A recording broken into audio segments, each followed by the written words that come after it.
आप सबों को यीशु सहाय जय मसीह की हैप्पी साबत। सबसे पहले मैं पिता परमेश्वर को धन्यवाद देती हूँ कि उसने हम सबों को इस महामारी के समय में भी भला चंगा और सुस्वस्थ रखा है। आइए हम बाइबल पद पढ़ेंगे। भजन संहिता का किताब 105 का 1 से 3। यहाँ लिखा है, यहोवा का धन्यवाद करो, उससे प्रार्थना करो, देश देश के लोगों में उसके कामों का प्रचार करो, उसके लिए गीत गाओ, उसके लिए भजन गाओ, उसके सब आश्चर्य कामों पर धन्य करो, उसके पवित्र नाम की बड़ाई करो। यहोवा की खोजियों का हृदय आनंदित हो। आमीन। आइए हम प्रार्थना करें। धन्यवाद धन्यवाद धन्यवाद करते हैं परमेश्वर, धन्यवाद करते हैं तमाम आशीषों बरकतों के लिए, धन्यवाद करते हैं आपके प्यार के लिए, आपकी कुर्बानी के लिए प्रभु, जो आपने हम सबों की खातिर दी परमेश्वर। उस प्यार को, उस कुर्बानी को हमेशा याद रखने वाले बन सकें और आपके पीछे चलने वाले बन सकें, आपकी महिमा, आपकी वड्याई और आपकी स्तुति करने वाले हो सकें, आपके मर्जी के मुताबिक अपने जीवनों को बसर करें, इस संसार में रह के संसार के नहीं बल्कि आपके होके रहने वाले हो सकें। प्रभु, हम सब भी बहुत पापी और गुनाहगार इंसान हैं, आपकी नजदीकी में आते हैं और चाहते हैं प्रभु अपने पवित्र लहू से हम सबको धो के साफ करो परमेश्वर, ताकि हम सबों के जीवनों में पवित्र आत्मा कार्य करे परमेश्वर, ताकि हमारे घर परिवारों में दुआ प्रार्थना वाली रूह हो परमेश्वर, हम सब आत्मा में भर के प्रार्थना करने वाले हो सकें परमेश्वर। और खुदावंदा परमेश्वर, आपका प्रचार इस दुनिया के कोने कोने और हद तक सब लोग करने वाले हो सकें, ताकि आपका आना जल्द हो परमेश्वर। और हम सब जब आप आसमान के बादलों पे आए, हम सब आपके साथ जाने वाले हो सकें परमेश्वर, वो आसमानी खुशियों को हासिल करने वाले हो सकें जो आप हम सबको देना चाहते हैं परमेश्वर, वो स्वर्ग राज को हासिल करने वाले हो सकें जहाँ ना रोना ना चिल्लाना बल्कि हमेशा की जिंदगी है, वो हमेशा की जिंदगी को पाने वाले हो सकें। प्रभु, इस संकट की घड़ी में, कोविड-19 में आपने हम सबको संभाला, हम सबकी निगाहबानी और हिफाजत की परमेश्वर, हम सबकी जरूरतों को पूरा किया। आपका बहुत धन्यवाद करते हैं। सब बच्चों पे आपकी आशीष और बरकत हो प्रभु, जैसे जैसे ये बच्चे बड़े आपकी नजदीकी में बढ़ते चले जाएं परमेश्वर, ये सब बच्चे भी आपका कार्य करने वाले हो सकें, आपकी महिमा, आपकी वड्याई, आपकी स्तुति करने वाले हो सकें। प्रार्थना करती हूँ सब मिशनरी यूनिट्स पे आपकी आशीष हो परमेश्वर, आपकी बरकत हो परमेश्वर, ताकि खुदावंद सब आपके नाम को खुदावंद दुनिया के कोने कोने और हद तक फैलाने वाले हो सकें परमेश्वर। प्रभु, हम सबको संभाल, हम सबकी निगाहबानी और हिफाजत कर, ताकि हम सब आपकी नजदीकी में बने रहें परमेश्वर और आपकी महिमा, आपकी वड्याई, आपकी स्तुति करें। दुआ को सुना कबूल किया मांगती हूँ यीशु मसीह के नाम से, आमीन।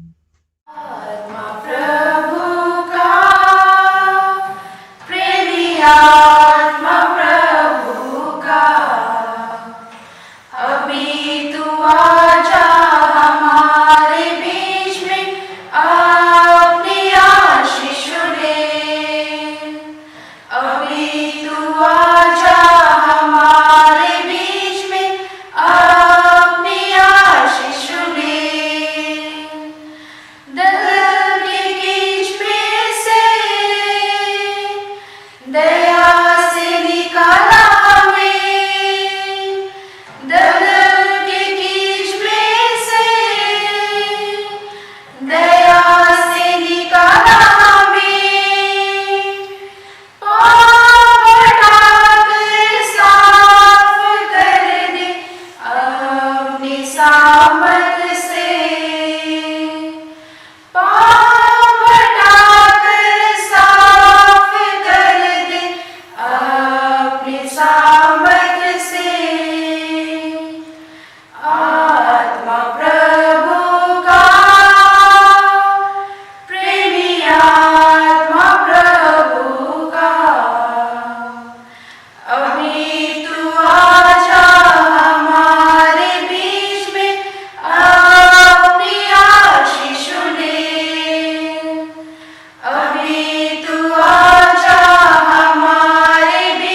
पाए जग में, जीवन जल की नदियाँ मुझसे बहने पाए जग में।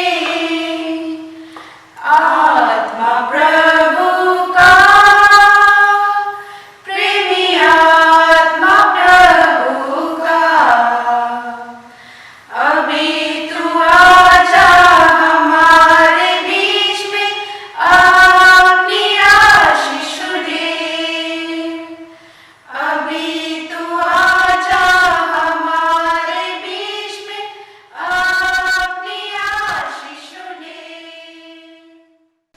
तुम गए यीशु पास के मन शुद्ध हो, क्या उस लहू में शुद्ध हुए हो? क्या संपूर्ण भरोसा उस पर रखते हो? क्या उस लहू में शुद्ध हुए हो? क्या तुम शुद्ध हुए हो? आत्मा शुद्ध करने हार लहू में, क्या तुम्हारा मन निष्कलंक हुआ है? क्या उस लहू में शुद्ध हुए हो? क्या तुम चलते प्रतिदिन प्रता के साथ? क्या उस लहू में शुद्ध हुए हो? क्या निरंतर चैन तुझे यीशु से? क्या उस लहू में शुद्ध हुए हो? क्या तुम शुद्ध हुए हो? आत्मा शुद्ध करने हार लहू में, क्या तुम्हारा मन निष्कलंक हुआ है? क्या उस लहू में शुद्ध हुए हो? पाप का मैला वस्त्र अब उतार के छोड़, उसके लहू में शुद्ध होके आ। मन शुद्ध के लिए सोता बहता है, उसके लहू में शुद्ध होके आ। क्या तुम शुद्ध हुए हो? आत्मा शुद्ध करने हार लहू में, क्या तुम्हारा मन निष्कलंक हुआ है? क्या उस लहू में शुद्ध हुए हो?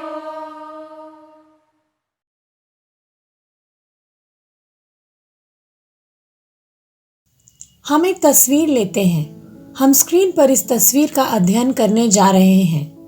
आइए अभयारण्य के एक विहंगम दृश्य देखें, जैसे कि हम इसके ऊपर से उड़ रहे हों। आप बाहरी कोट को देखते हैं जो फर्नीचर के 2 लेखों में दिखता है, पर प्रत्येक फर्नीचर के टुकड़े का वास्तविक अर्थ क्या है? सबसे पहले हम बलिदान की वेदी देखते हैं, जहां जानवरों की बलि दी जाती थी। यह यीशु के बलिदान को प्रतिनिधित्व करता है। इसके बाद आपके पास वह लेवर है, जहां याजक हाथ और पैर धोते थे, और ये सुसमाचार में बपतिस्मा का प्रतीक है। आइए पवित्र स्थान के अंदर अपना रास्ता बनाएं। आप रोटी की एक मेज देखते हैं। यह परमेश्वर के वचन को जीवन की रोटी का प्रतिनिधित्व करता है। मत्ती 4:4 कहती है, मनुष्य केवल रोटी से ही नहीं बल्कि वह प्रत्येक उस शब्द से जीता है जो परमेश्वर के मुख से निकलता है। इसके बाद आप मुड़ते हैं और देखते हैं कि आपके पास धूप की वेदी है जो हमारी प्रार्थनाओं का प्रतिनिधित्व करती है, और फिर आप 7 शाखाओं वाली मोमबत्ती को पवित्र आत्मा को प्रतिनिधित्व करते हुए देखते हैं और परमेश्वर की आत्मा के माध्यम से दूसरों को हमारी गवाही देते हैं। दोस्तों, आप देखते हैं कि आप दुनिया की रोशनी हैं। जैसे कि एक शहर पहाड़ी पर स्थित है जिसे छुपाया नहीं जा सकता, हमें यीशु के लिए उज्जवल रूप में चमकना चाहिए। ये सब आपकी साक्षी मित्रों के बारे में है। अब हम परम पवित्र स्थान के अंदर अपना रास्ता बनाते हैं। आप अंदर 10 आज्ञाओं के साथ वाचा का संदूक देखते हैं। दोस्तों, ये हमारे ब्लूप्रिंट का लेआउट है। तो ये कैसे हुआ कि परमेश्वर के अभयारण्य की सुसमाचार योजना भी है। यदि आप इस चित्र को ध्यान से देखें और फर्नीचर की वस्तुओं की बाहरी किनारों का पता लगाएं तो क्या आप जानते हैं कि आप वहां क्या पाएंगे? जी हाँ, एक क्रॉस। क्या आप कल्पना कर सकते हैं कि हजारों साल पहले से ही यीशु के क्रूस पर आने की भविष्यवाणी अभयारण्य करती है कि मसीह हमारे पापों के लिए क्रूस पर चढ़ाया जाएगा।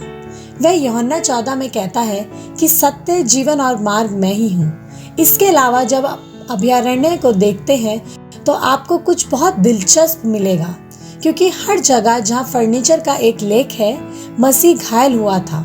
उसके दाहिने और बाहिने हाथ में कील थी, उसके सींग पर कांटों का ताज था, टूटे हुए दिल से उसकी मृत्यु हो गई। सलीब पर उसके पैरों में कील और यहाँ तक कि उसकी पसली में छेद कर दिया था, जिससे खून व पानी निकला था। आप देखते हैं कि परमेश्वर इस योजना के माध्यम से अपने लोगों को बार बार बचाते हैं। आइए इजरायलियों के बच्चों का उदाहरण लें, जिन्हें निर्गमन 12 में परमेश्वर ने कैद से बाहर निकालने के बाद पहली चीज करने के लिए कही थी कि वह बलिदान करके खून को दरवाजों की चौकी पर लगाएं। और ये कैसा फर्नीचर है जो बलिदान की वेदी का प्रतिनिधित्व करता है। अब हम निर्गमन 14 में जाएंगे। वह स्वतंत्र और फरीसियों के वजन के रास्ते पर थे। मैंने सोचा, ये मैंने क्या किया? मैंने अपना मन बदल लिया है, जाओ और उन्हें मेरे पास वापस ले आओ। परमेश्वर ने फिर लाल सागर को खोल दिया और वह लेवर बपतिस्मा का प्रतीक है। निर्गमन 16 में लाल सागर की दूसरी ओर जाने के बाद अनुमान लगाइए क्या होता है। इजरायली भूखे होते हैं और परमेश्वर स्वर्ग से मन्ना की रोटी की वर्षा करते हैं, जो अभयारण्य में शुभ ब्रेड की मेज का प्रतिनिधित्व करता है। निर्गमन 19 में परमेश्वर उनसे कहते हैं कि आप मेरे अनोखे खजाने हो, तुम दुनिया के लोगों के लिए प्रकाश हो, जिसका उपयोग मैं पृथ्वी पर उद्धार करने के लिए करने जा रहा हूँ। जो संक्षेप में ईश्वर उन्हें 7 शाखाओं वाली मोमबत्ती की छड़ी में ला रहे हैं। परमेश्वर मूसा से कहते हैं, मैं चाहता हूँ कि आप मेरे लोगों से कहो कि वह प्रार्थना में दिल की तैयारी में साथ मिलने के लिए खुद को तैयार करने में 3 दिन बिताएं, जो धूप की वेदी का प्रतीक है। वह अपने हृदय को क्या तैयार करें, क्योंकि निर्गमन 20 में जो होता है वही सही है। परमेश्वर नीचे आते हैं और 10 आज्ञाओं को बताते हैं। अब आइए यीशु के जीवन को देखें और कैसे पवित्र स्थान के पैटर्न से वह मेल खाता है। यीशु का जन्म जानवरों के बीच चरनी में हुआ था। आप कह सकते हैं कि उनका जन्म बलिदान की वेदी पर हुआ था। 30 साल की उम्र में उनका बपतिस्मा हुआ। यह वह हौज है जिससे फिर वह जंगल में जाते हैं, जहाँ शैतान उनकी परीक्षा लेते हैं। उन्हें पत्थरों को रोटी में बदलने के लिए कहते हैं और दूसरी परीक्षा में वह अपने आप को चट्टान से नीचे फेंक देने के लिए कहते हैं और परमेश्वर से अभिमानी प्रार्थना करने बोलता है। तीसरी परीक्षा में वह कहता है, मुझे पता है कि आप अपने लोगों के लिए और 7 शाखाओं वाली मोमबत्ती के लिए आए हो। मेरे आगे झुक जाओ और मैं आपको अपने लोगों को दूंगा। लेकिन परमेश्वर शैतान को मना कर देते हैं और इन तीनों प्रलंबनों से दूर हो जाते हैं और दया और के साथ संयुक्त कानून का प्रचार करने के लिए चले जाते हैं। इसके बारे में भी एक पैटर्न कैसा है, आइए नए नियम की पुस्तकों को देखें। मैथ्यू, मार्क, लूक और जॉन सभी मसीह के बलिदान से संबंधित हैं। अगली पवित्र आत्मा पुस्तक जो कार्य है वह पवित्र आत्मा के बपतिस्मा के बारे में है। वह हौदी अभयारण्य के माध्यम से हमारा रास्ता बना रही है। हम भी देखते हैं झूठ के माध्यम से रोमियो में की अगली पुस्तक सभी बाइबल अध्ययन, प्रार्थना और गवाही के महत्व के बारे में बात करती है। और फिर प्रकाशित वाक्य हमें परमेश्वर के सिंहासन कक्ष में सबसे पवित्र स्थान में ले जाती है। दोस्तों, हम इस खाके को जाने, ये उद्धार की योजना है। तो अब मैं जानता हूँ कि जब मैं बचना चाहता हूँ तो उसकी प्रक्रिया क्या होती है। रोमियो 10:9 कहता है कि मुझे पहले स्वीकार करना चाहिए कि कौन मसीह है, और यदि मैं वास्तव में अपने व्यक्तिगत प्रभु और उद्धारकर्ता के रूप में मसीह के साथ प्यार में जुड़ जाता हूँ तो मैं बपतिस्मा लेने वाला बनूंगा।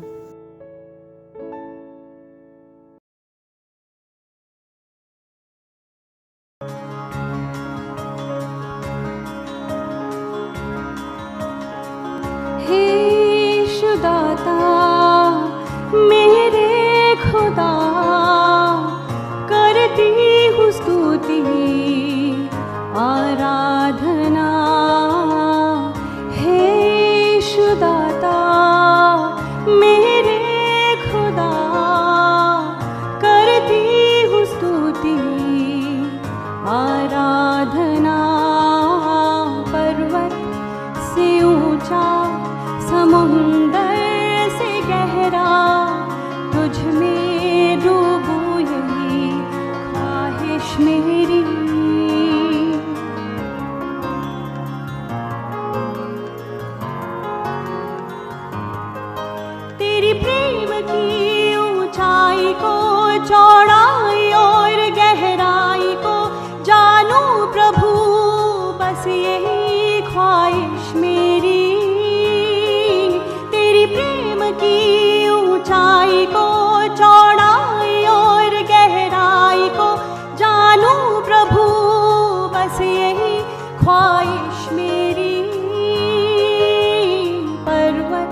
तुझ में डूबूं यही ख्वाहिश मेरी।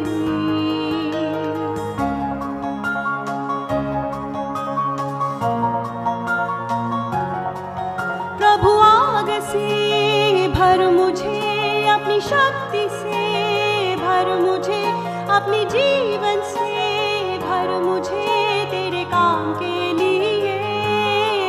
प्रभु आग से भर मुझे, अपनी शक्ति से भर मुझे, अपनी जीवन से भर मुझे तेरे काम के लिए।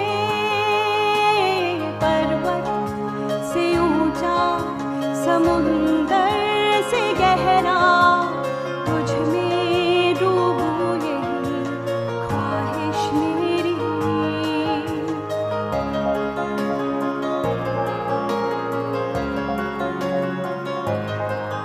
प्रभु तेरा प्रेम तेरे समान रहता सदा एक समान, हर हाल में वो कभी बदलता नहीं। प्रभु तेरा प्रेम तेरे समान रहता सदा एक समान, हर हाल में वो कभी बदलता नहीं। पर्वत से ऊंचा, समुंदर से गहरा, तुझ में डूबूं यही ख्वाहिश मेरी। हे यीशु दाता मेरे खुदा, करती हूँ स्तुति आराधना। हे यीशु दाता।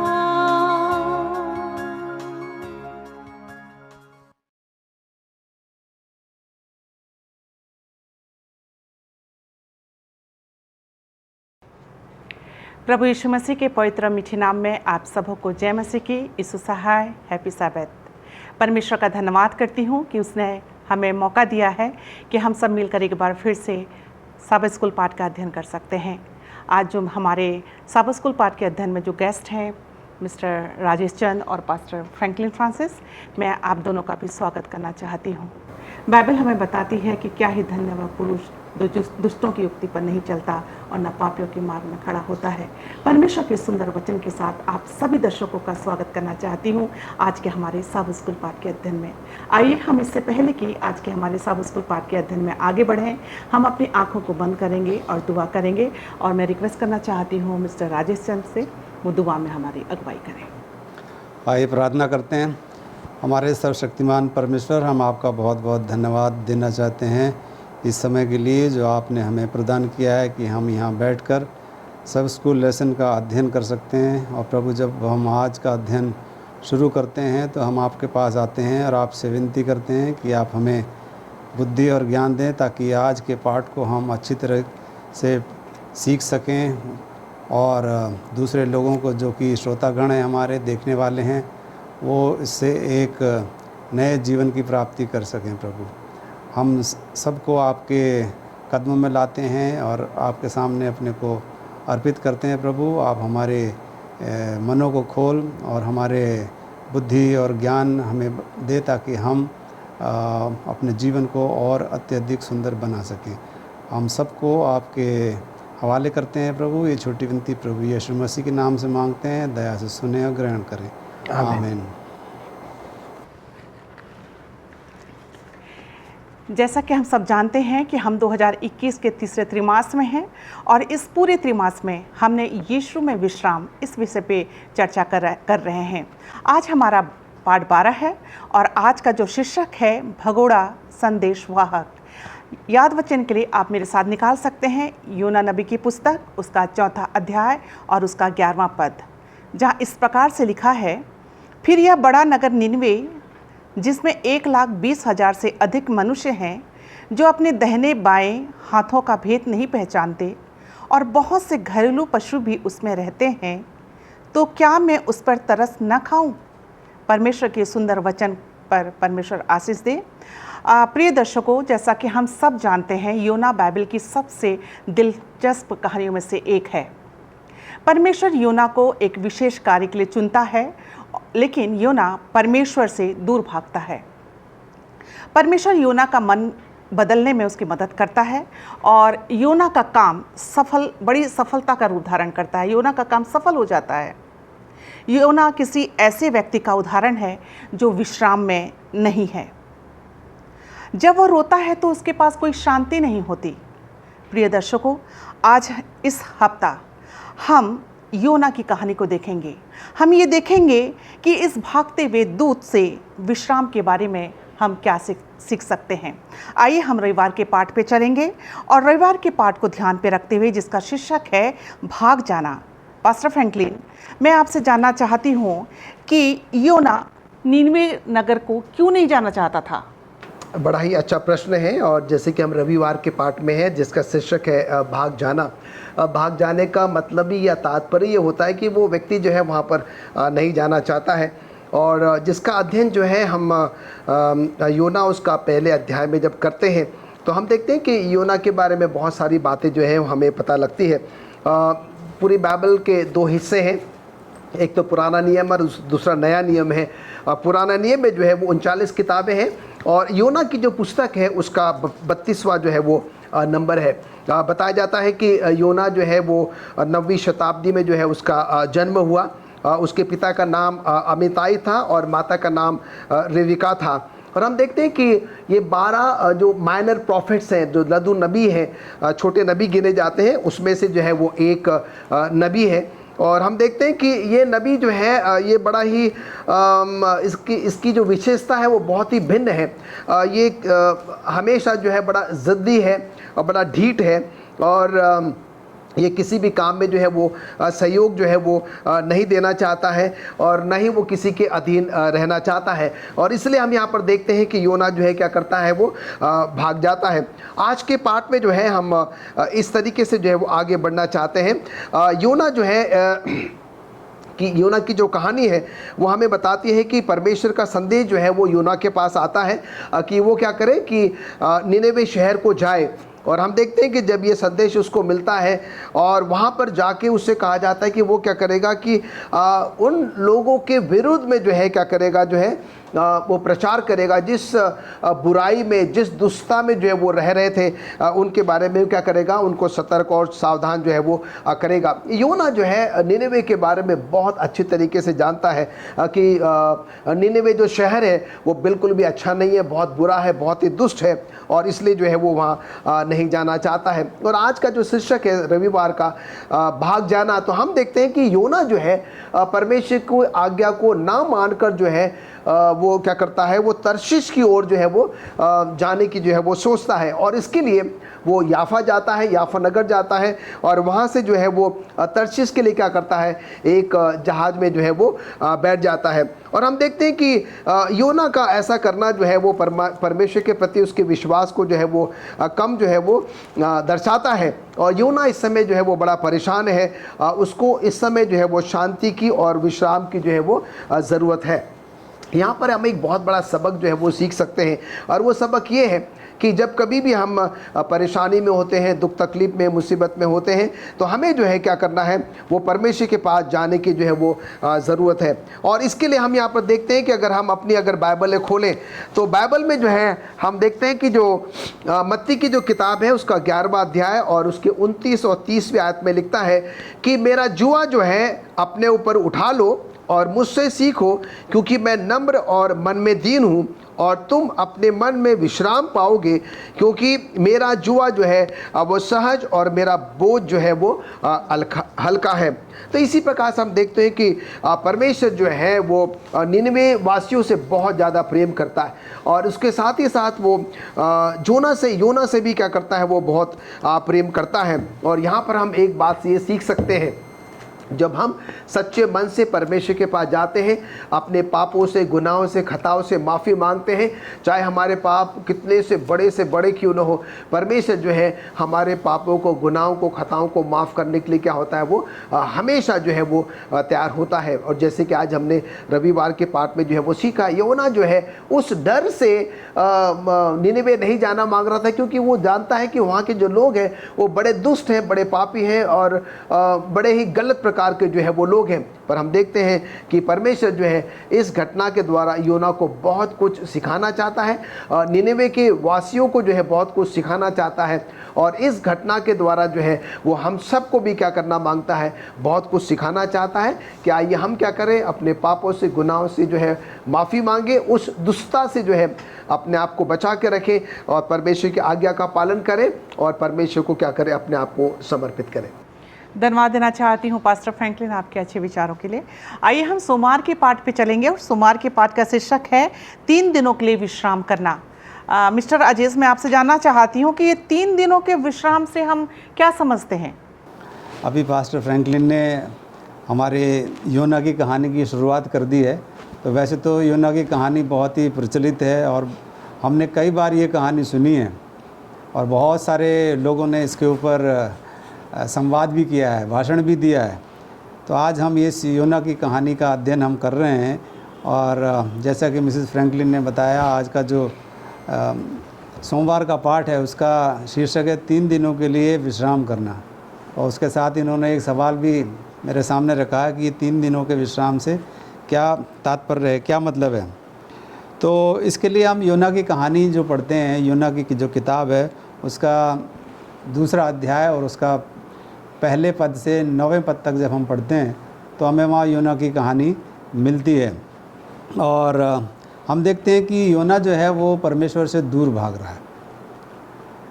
परमेश्वर ने उसको एक निश्चित जगह जाने के लिए कहा था और हम सब जानते हैं कि परमेश्वर ने निनेवे जाने के लिए निर्देश दिया था योना को, लेकिन वो वहाँ नहीं जाना चाहता है और वो एक जहाज़ में चढ़ जाता है जो कि दूसरी दिशा में जा रहा था। और उस जहाज़ में चढ़ने के बाद वो सो जाता है और जब वो सो जाता है, काफ़ी उसे नींद आ जाती है, तो परमेश्वर जो है उसको जगाने के लिए एक तूफ़ान भेजता है। बहुत भयंकर तूफ़ान आ जाता है और जहाज़ जो था वो इधर से उधर पानी में हिचकोले खाने लगता है।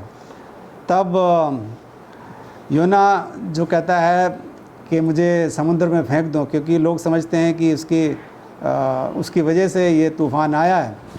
तो योना कहता है कि मुझे तुम समुद्र में फेंक दो। तो लोगों ने, जितने भी वहाँ पे लोग थे, नाविक लोग थे, उन्होंने योना को समुद्र के अंदर फेंक दिया। लेकिन परमेश्वर की योजना कुछ और ही थी और परमेश्वर ने उसको बचाने के लिए एक बड़ी मछली को भेजा और जैसे ही उसको समुद्र में फेंका गया, वो बड़ी मछली ने अपना मुंह खोला और योना जो था वो उस मछली के मुंह के अंदर प्रवेश करके और उसके पेट में चला गया और 3 दिनों तक वो मछली के पेट में ही रहा। हम यहाँ देखते हैं कि परमेश्वर ने योना को मछली के पेट में रहने के लिए मजबूर किया 3 दिनों तक। इस दौरान योना देखता है कि उसे परमेश्वर की कितनी ज़रूरत है। जब हम मुसीबत में हो जाते हैं, मुसीबत में पड़ जाते हैं, तब हमें अपनी गलती का एहसास होता है। तो कभी कभी परमेश्वर को हमें अपने जीवन में ऐसे स्थान पर लाना चाहिए जिस प्रकार से उसने योना को लाया, ताकि हम परमेश्वर के ऊपर निर्भर होने को सीख सकें। उसके सिवाय हमारे पास कोई और चारा ना बचे। तो परमेश्वर ने बिल्कुल ऐसा ही किया और फिर हम देखते हैं कि ये वही यीशु है जिसकी हमें वास्तव में आवश्यकता है। मछली के पेट में जिसने प्रार्थना करी योना ने, और उस प्रार्थना को हम योना की किताब में फिर 2 अध्याय और 1 पद से 9वें पद में उसको पढ़ सकते हैं। किस बारे में प्रार्थना करता है?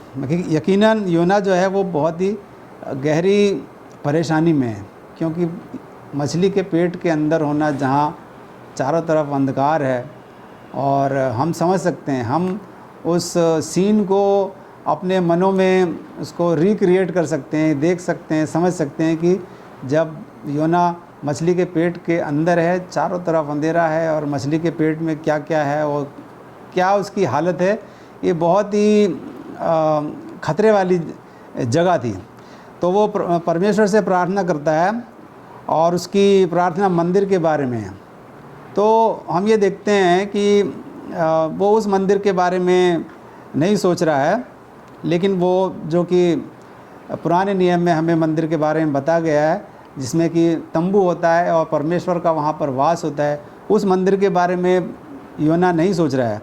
वो उस मंदिर के बारे में सोच रहा है जो कि स्वर्ग में है और जिसके द्वारा हमें उद्धार मिलता है, वो उस मंदिर के बारे में भी नहीं सोच रहा है जो राजा सुलेमान ने बनाया था। तो हम देखते हैं कि वो जब मछली के पेट में था तब वो सच्चाई को समझता है और देखता है, और वो परमेश्वर से अनुग्रह करता है, क्योंकि परमेश्वर की अनुग्रह, उसकी दया, उसकी क्षमा और पाप पर विजय जो है वो परमेश्वर के द्वारा सबको दिया हुआ एक बहुत ही बड़ा उपहार है। परमेश्वर की दया, परमेश्वर की क्षमा और उसका अनुग्रह और पाप पर विजय, ये परमेश्वर के द्वारा दी गई हमें एक गिफ्ट है, हमारे लिए उपहार है। तो जब बड़ी मछली योना को पेट से बाहर निकालती है तो वो योना उसके प्रति परमेश्वर के प्रेम के बारे में समझता है। वो अब समझ जाता है कि परमेश्वर ने उसको 3 दिन तक मछली के पेट में रखा, फिर भी वो ज़िंदा मछली के पेट से बाहर निकाला गया, और तब वो समझता है कि वो परमेश्वर उससे कितना प्रेम करता है। लेकिन वो एक भगोड़ा दूध भी है। योना समझ जाता है कि किसी के लिए एकमात्र सुरक्षित योजना केवल परमेश्वर को मानने से ही सफल हो सकती है। अब योना निनेवे में जाकर परमेश्वर द्वारा कहे गए काम को करने का फैसला करता है। यकीनन योना को इस यात्रा पर बहुत विश्वास की ज़रूरत है। वह एक ऐसे शहर में जाता है जो कि बहुत ही दुष्ट है। जिस प्रकार पास्टर फ्रैंकलिन ने बताया कि वहाँ के जो लोग थे वो बहुत ही दुष्ट थे, बहुत ही ख़राब लोग थे और बहुत पाप में पड़े हुए लोग थे। इसमें कोई शक नहीं है कि निनेवे के लोग जो थे वो अपने बीच में एक अजनबी को पाकर उसके साथ कैसा व्यवहार करते और वो उसको पसंद करते या नहीं करते। तो योना इस बारे में भी सोच रहा था। बड़ी मछली के पेट में होने से योना को अपनी समस्याओं को देखने का एक नई तरीके से उसको एक मौका मिलता है और एक मदद मिलती है। तो हम इस कहानी से क्या सीखते हैं? हमें अपने मनों को पाप से फिराना चाहिए। जिस प्रकार से योना भी जब परेशानी में था और कठिनाई में था, मछली के पेट में था, उसे बचने की कोई उम्मीद नहीं थी उसके, लेकिन वो अपने मन को फिराता है। तो हमें अपने पापों से फिरना चाहिए, और पापों से मन फिराना इसका एग्जैक्टली क्या है ये हम अगले बुधवार के या मंगलवार के पाठ में हम पढ़ेंगे। धन्यवाद देना चाहती हूँ मिस्टर राजेश आपके अच्छे विचारों के लिए। आइए हम मंगलवार के पाठ पे चलेंगे, और मंगलवार के पाठ का शीर्षक है काम जो बेहतर ढंग से हुआ। और इस शीर्षक को ध्यान पे रखते हुए पास्टर फ्रैंकलिन, मैं आपसे जानना चाहती हूँ कि पाप से मन फिराने का क्या मतलब है? बड़ा ही अच्छा प्रश्न है। और पाप से मन फिराने का मतलब या तात्पर्य जो है वो क्या होता है? हमारा परमेश्वर बहुत ही दयालु और बहुत ही अनुग्रहकारी है। हमने रविवार के पाठ में भी सीखा है कि जब हम सच्चे मन से अपने पापों से, गुनाहों से तौबा करते हैं तो हमारा परमेश्वर क्या करता है, वो हमको माफ़ करता है।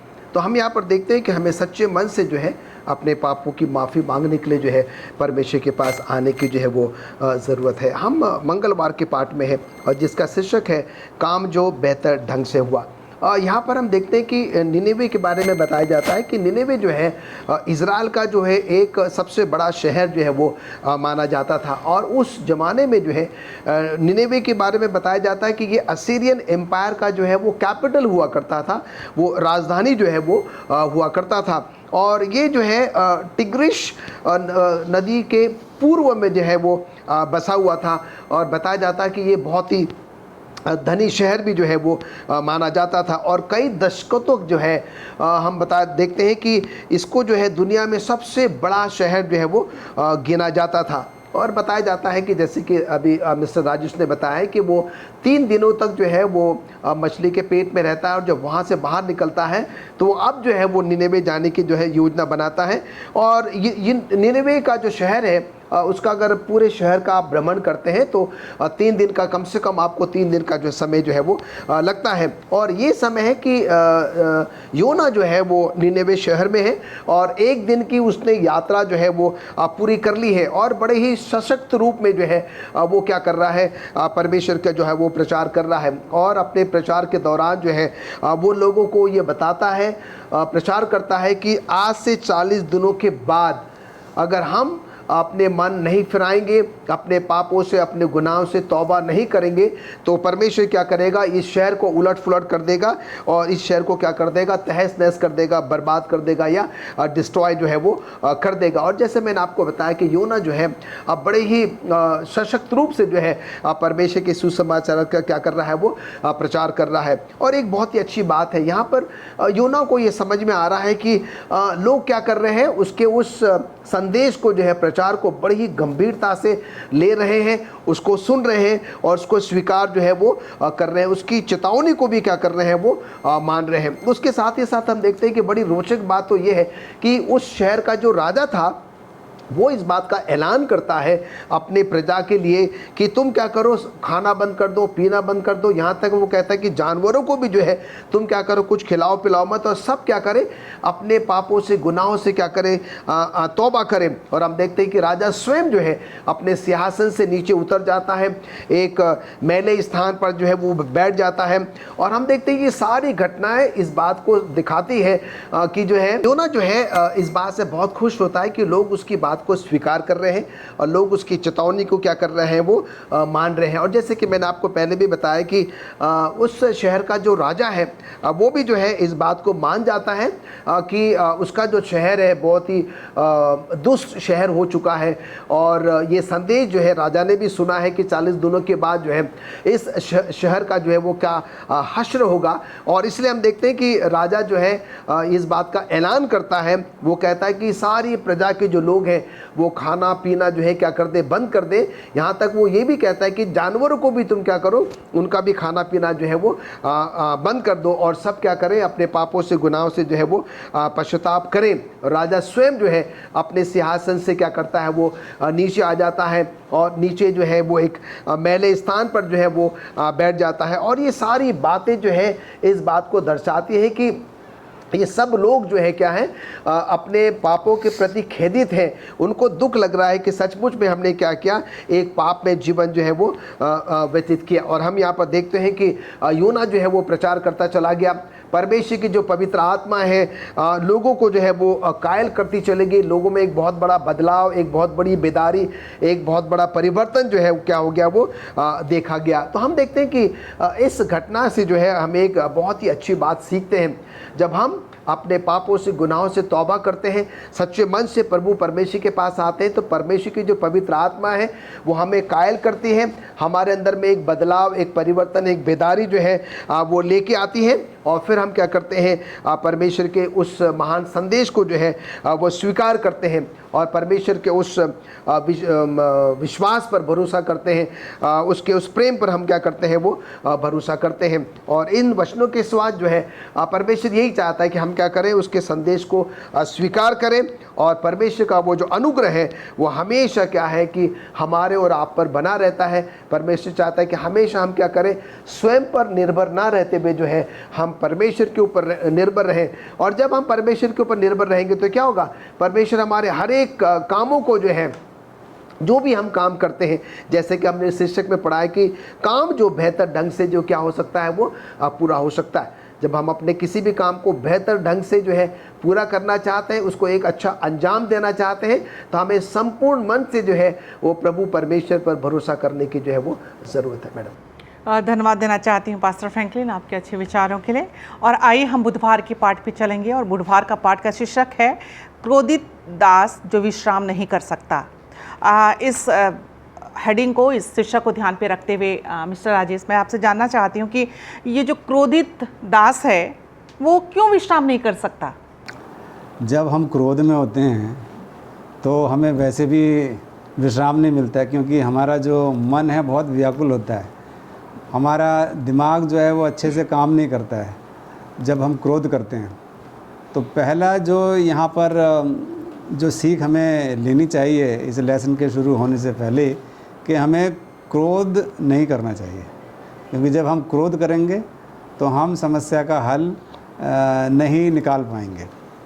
तो ये गलती योना भी करता है। वो चौथे अध्याय जब हम योना का पढ़ते हैं तो उसकी शुरुआत ही उससे होती है कि वो क्रोधित होता है और वो ईश्वर पर क्रोधित होता है।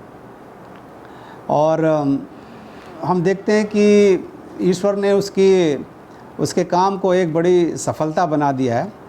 लेकिन योना ने निनवे के लोगों से कहा था कि वो 40 दिनों के बाद उनके शहर को नष्ट कर देगा। परमेश्वर जो है 40 दिनों के बाद शहर को नष्ट कर देगा। लेकिन हम क्या देखते हैं कहानी में कि निनवे के जो लोग थे उन्होंने अपने मनों को फिराया, वो अपने पापों से फिरे, अपने मनों को उन्होंने परिवर्तित किया, मनों को बदला और परमेश्वर ने उनके इस मन बदलाव को जो स्वीकार किया, वो उन पर दया करता है। लेकिन अब योना को ये डर है कि वो उनके सामने मूर्ख और झूठा साबित हो जाएगा।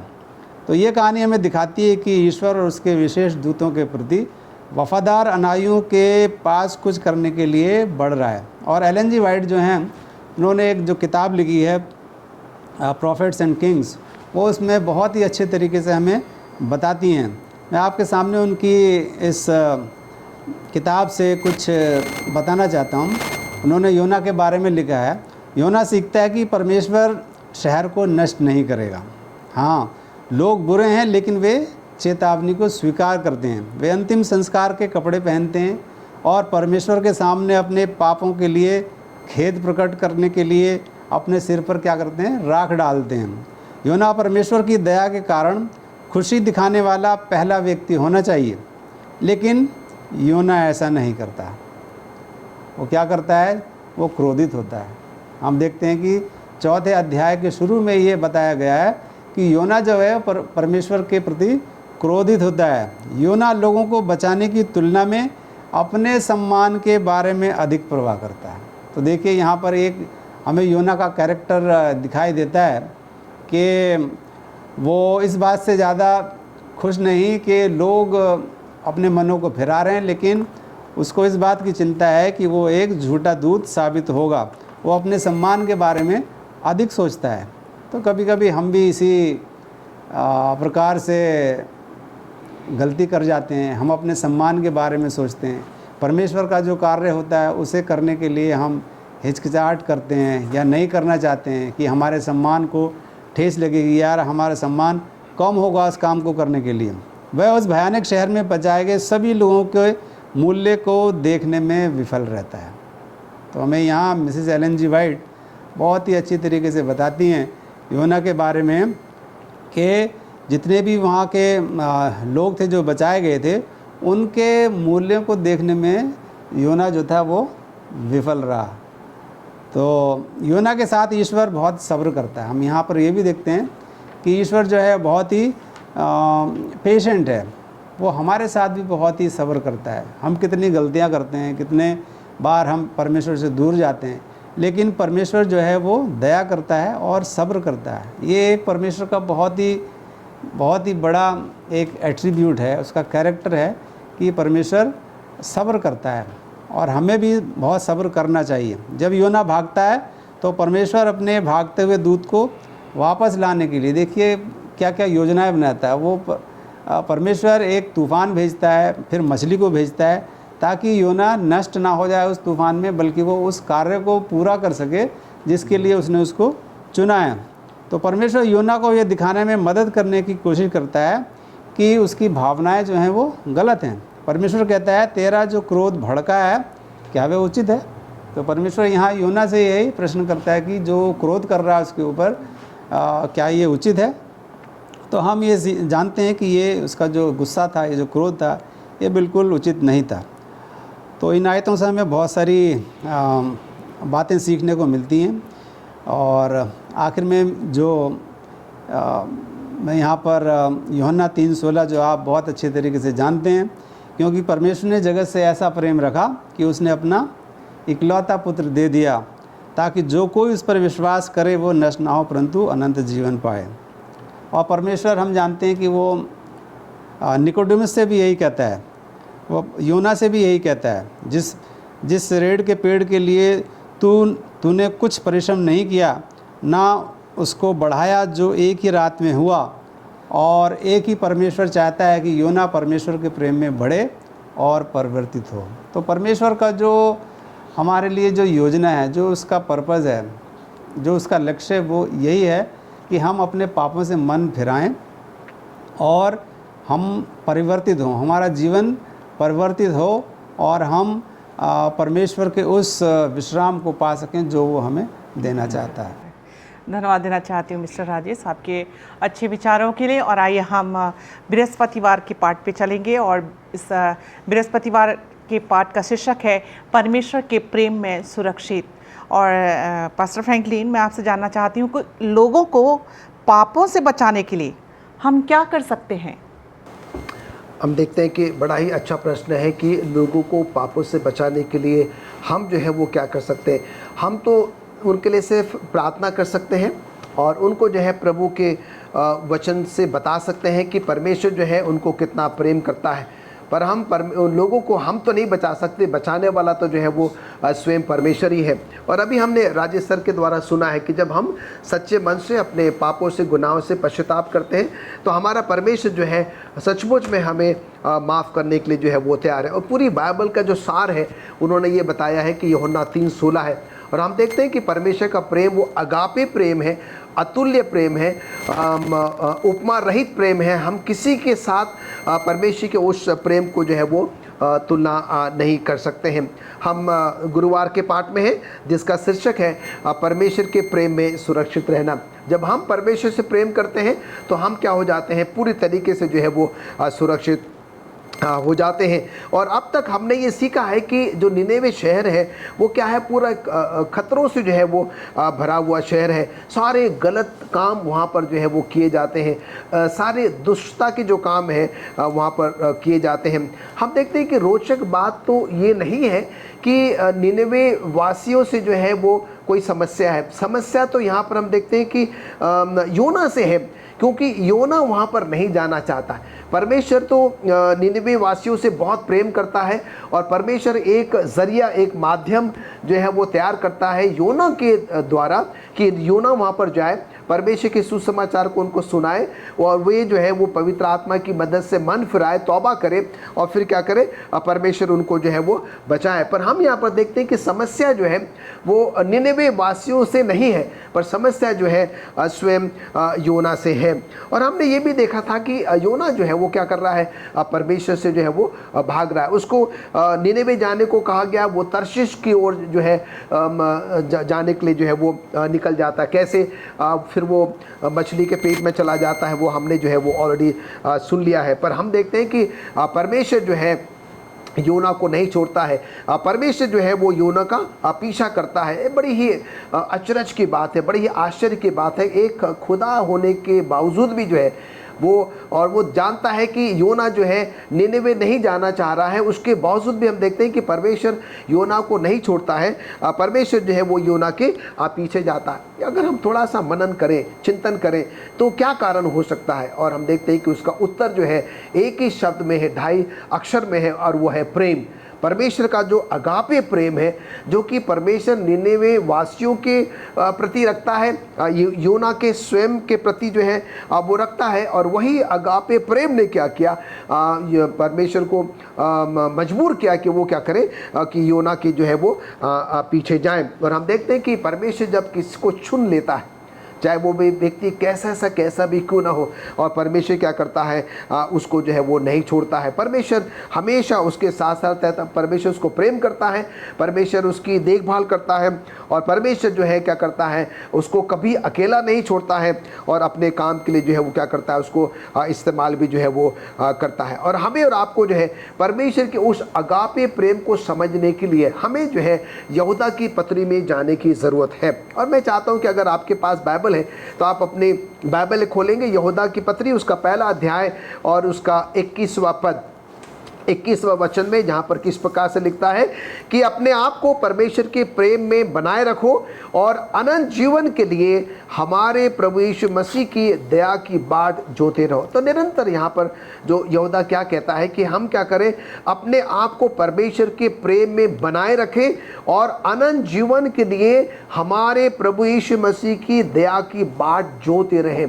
हम जो एडवेंटिस्ट लोग हैं, जो कि प्रभु यीशु मसीह के दूसरे आवागमन का इंतज़ार कर रहे हैं, ये संदेश जो है वो हम सबों के लिए है कि हम क्या करें, बड़ी ही दया के साथ उसके दूसरे आमद की जो है वो बाट जो है। अगर हम यहूदा उसका पहला अध्याय 22 और 23 आयत को अगर हम पढ़ते हैं तो जहाँ पर लिखता है कि जो शंका में हैं उन पर आप क्या करें, दया करें। जो दुख में, तकलीफ़ में, मुसीबत में, बीमारी में, परेशानी में हैं, जो परमेश्वर से दूर हैं, अंधकार में हैं, जो भटक गए हैं, हमारी ये जिम्मेदारी है कि हम क्या करें, उन पर दया करें, उनको जो है परमेश्वर की योजना जो है वो बताए। और हम यहाँ पर देखते हैं कि परमेश्वर जो है योना को निनवे इसलिए भेजता है कि उसके दिल में जो छिपी हुई नफ़रत है, जो घृणा है वहाँ के लोगों के प्रति, क्योंकि वो जानता है कि वो क्या है, बड़े पापी है, बड़े गुनहगार है, बड़े दुष्टा में जो है वो जीवन व्यतीत करते हैं। और हम देखते हैं कि उसी वजह से जो है योना जो है निनेवे जो है वो नहीं जाना चाहते। उसके अंदर में जो वो कड़वाहट है, परमेश्वर जो है उस कड़वाहट को क्या करना मांगते हैं, वो निकालना मांगते हैं। और इसलिए परमेश्वर ने क्या किया, योना नबी को जो है वो निनेवे जाने के लिए जो है वो चुना। हम देखते हैं कि ये कहानी हमें ये बताती है कि परमेश्वर जो है निनेवे वासियों से प्रेम करता है। परमेश्वर उनको बिल्कुल भी नष्ट नहीं करना चाहता, बर्बाद नहीं करना चाहता, जो कि राजेश सर ने हमको थोड़ा समय पहले जो है वो बताया है। और हम देखते हैं कि योना के अंदर में वो ऐसी कड़वाहट, ऐसी घृणा भरी है, वो उनको बिल्कुल भी पसंद नहीं करता। और यहाँ तक आज के सब स्कूल पाठ आप अगर पढ़ेंगे तो वहाँ पर इस बात का उल्लेख है कि योना उनको जो है स्वर्ग में अपने पड़ोसी के तौर पर भी जो है वो देखना नहीं चाहता। वो नहीं चाहता कि निनेवे वासी जो है वो मैडम क्या करें, स्वर्ग जाएं। आप कल्पना कर सकते हैं कि कितनी घृणा जो है उनके योना के मन में उनके प्रति है। और ऐसी जगह पर जो है परमेश्वर योना को भेजना चाहता है और परमेश्वर अपने वचनों को वहाँ तक पहुँचाना चाहता है। उनके अंदर में वो बदलाहट, वो बेदारी, वो परिवर्तन जो है वो लाना चाहता है पवित्र आत्मा की मदद से। क्यों? क्योंकि परमेश्वर उनसे बहुत प्रेम करता है और वो परमेश्वर उन सबको जो है वो बचाना चाहता है। तो हम यहाँ पर देखते हैं कि जो गुरुवार के पाठ का जो सार है वो ये है कि परमेश्वर जो है वो निनेवे वासियों से तो प्रेम करता ही करता है, योना से भी जो है वो बहुत बहुत प्रेम करता है। और उसका उदाहरण ये है कि परमेश्वर नहीं चाहता कि उसमें से कोई भी जो है वो नाश हो। कई बार हमारे और आपके जीवन में भी जो है इस प्रकार की घटनाएं घटती हैं। हम जो है जब हमें किसी काम के लिए कहीं भेजा जाता है, हमारे पास बहुत सारे अपने कारण होते हैं और हम शायद वहाँ पर जाना नहीं चाहते हैं, पर परमेश्वर ने अगर हमें और आपको चुना है, परमेश्वर अगर हमें कहीं पर भेजता है तो हमें क्या करना, अपना संपूर्ण भरोसा विश्वास परमेश्वर पर रख कर जो है आगे जाने की जो है वो ज़रूरत है। हम देखते हैं कि परमेश्वर जो है योना को वो विश्राम और वो शांति जो है वो देना चाहता है, जो अब तक जो है वो योना को नहीं मिली थी। उसके अंदर में से वो निनेवे वासियों के प्रति जो कड़वाहट है, जो घृणा है, जो नफ़रत है, उसको जो है परमेश्वर जो है वो निकालना चाहता है। और इसलिए हम यहाँ पर देखते हैं कि परमेश्वर ने अपने वचन में जो है ये कहा है कि परमेश्वर का जो प्रेम है वो क्या है, वो असुरक्षित है। और जब हम क्या करते हैं, परमेश्वर से प्रेम करते हैं, तो ना ही सिर्फ हम, हमारा परिवार, हमारे लोग, हमारी कलीसिया क्या है कि हमेशा जो है वो सुरक्षित जो है वो रहती है। और इसलिए जो है जो अभी हमने यहाँ पर पढ़ा है कि यहूदा 1:21 में कहता है कि अपने आप को परमेश्वर के प्रेम में बनाए रखें और अनंत जीवन के लिए हमारे प्रभु यीशु मसीह की दया की बाट हम क्या करते हैं, जोते रहें। मैडम धन्यवाद देना चाहती हूँ पास्टर फ्रैंकलिन आपके अच्छे विचारों के लिए। और आइए हम शुक्रवार के पाठ पे चलेंगे और शुक्रवार के पाठ को ध्यान पे रखते हुए मिस्टर राजेश, मैं आपसे जानना चाहती हूँ कि परमेश्वर योना पर कौन सा महत्वपूर्ण काम सौंपता है और योना को ही क्यों सौंपता है? आइए हम शुक्रवार के पाठ में चलते हैं। और शुक्रवार के पाठ में जैसा कि हम हर सप्ताह देखते हैं कि वहाँ मिसेस एलन जी वाइट की कुछ ना कुछ वहाँ पर टिप्पणियाँ होती हैं, कुछ उनकी किताबों से लिए हुए पैसेज होते हैं। तो ये हमें लेसन को, जो पूरा पाठ है, उसको समझने में और अच्छे तरीके से समझने में बहुत मदद करती हैं। तो यहाँ पर एलन जी वाइट हमें बताती हैं, उन्होंने बहुत सारी किताबें लिखी हैं जैसा कि हम जानते हैं, और उनमें से एक किताब है profit and Kings. Profit and Kings उनकी एक बहुत ही वेल नोन किताब है, जिसे कि हम लोग वैसे अपने डिवोशन में कई बार पढ़ भी चुके हैं। तो यहाँ पर कुछ अतिरिक्त विचार दिए गए हैं। परमेश्वर, जैसा कि मिसेस फ्रैंकलिन ने पूछा कि कौन सा महत्वपूर्ण कार्य सौंपा जाता है योना को, तो हम सब जानते हैं कि परमेश्वर उसको योना को निनेवे भेजकर वहाँ के लोगों को ये आगाह कराना चाहता था और उनको संदेश देना चाहता था कि वो अपने मनों को फिराएं, अपने पापों से फिरें, ताकि वो उस शहर को, उस निनेवे शहर को बचा सके, उसको नष्ट ना करें। तो ये काम उसको सौंपा गया था। तो परमेश्वर योना पर बहुत ही महत्वपूर्ण काम सौंपता है। ये बहुत ही महत्वपूर्ण काम था, लोगों को जाके बताना, उनके जीवन को परिवर्तित करना, उनको बचाना, उनको उद्धारकर्ता के बारे में बताना। तो ये सारा काम उसको सौंपा जाता है। और परमेश्वर जो है योना को बहुत सफलता इस काम में दे सकता था, लेकिन हम देखते हैं कि उसने जाने से इनकार किया, वो दूसरी दिशा में चला जाता है। और परमेश्वर जो है योना को बहुत सारा आशीर्वाद देना चाहता है, वो उसको सफलता देना चाहता है, लेकिन योना पहले परमेश्वर की बात को नहीं मानता। इसलिए योना के पास बहुत सारे दर्दनाक अनुभव होते हैं, जैसा कि हमने अपने पाठ के दौरान में सीखा है। वो जहाज़ में जाता है तो जहाज़ से फेंक दिया जाता है, मछली के पेट में चला जाता है, फिर 3 दिन रहता है, फिर वो निकाला जाता है रेत के ऊपर। तो ये सारी समस्याओं से उसे जूझना पड़ता है। परमेश्वर कुछ कठिन समय और अजीब चमत्कार का प्रयोग करता है ताकि योना को पुनः उस पर भरोसा हो सके। ये जो सारे जो वृत्तांत उसके साथ हुए, जो भी उसके साथ घटा, ये परमेश्वर उसको ये सिखाने के लिए उसको ये सारी परेशानियों से गुजारता है ताकि वो उस पर भरोसा कर सके और लोगों को बचाया जा सके। तो एलन जी वाइट हमें अपनी किताब में ये सब बताती हैं। हम सबसे आसान तरीके से लोगों तक पहुंच सकते हैं। आजकल के ज़माने में लोगों तक पहुंचना एक बहुत ही सरल काम हो गया है। हम लोगों के पास फिज़िकली नहीं जा सकते, हम अपने दूसरे माध्यम से लोगों के साथ वार्तालाप कर सकते हैं, परमेश्वर के वचन को बांट सकते हैं। तो मिसेस एलन जी वाइट हमें ये ज्ञान देती हैं। और ये जो कहानी हमने सीखी है, योना की कहानी, ये हमें बताती है कि ईश्वर जो है वो केवल भगोड़े और पापियों को बचाने में ही रुचि नहीं रखता है। जैसे कि भगोड़ा योना और जो पापी लोग निनेवे के थे, सिर्फ उनको ही बचाने में परमेश्वर जो है वो रुचि नहीं रखता है, परंतु वो अपने अनुयायियों को, जो उसके पीछे चलते हैं, जो उसकी बातों को मानते हैं, उनके मनों को बदलने में भी रुचि रखता है। तो ये बहुत ही ध्यान देने योग्य यहाँ पर बात है। अगर हम पहले से ही इस समय के लिए प्रभु और बाइबल की सच्चाई को जानते हैं तो हम नया दिल, नई आत्मा प्राप्त कर सकते हैं। तो बाइबल की सच्चाई को जानना और सच्चाई से परिवर्तित होना, ये दो अलग अलग बातें हैं। हम परमेश्वर के वचन को जानते हैं, सच्चाई को जानते हैं, लेकिन हम उसके पीछे नहीं चलते हैं, हम अपने मनों को परिवर्तित नहीं करते हैं। तो हमारा बाइबल की सच्चाई को जानना व्यर्थ है। यदि बाइबल की सच्चाई हमारे जीवन को नहीं बदलती है, यदि हमारे जीवन को सही रास्ते पर नहीं लाती है, परिवर्तित नहीं करती है पूर्ण रूप से, तो हमें बाइबल की सच्चाई जानने का कोई फ़ायदा नहीं है।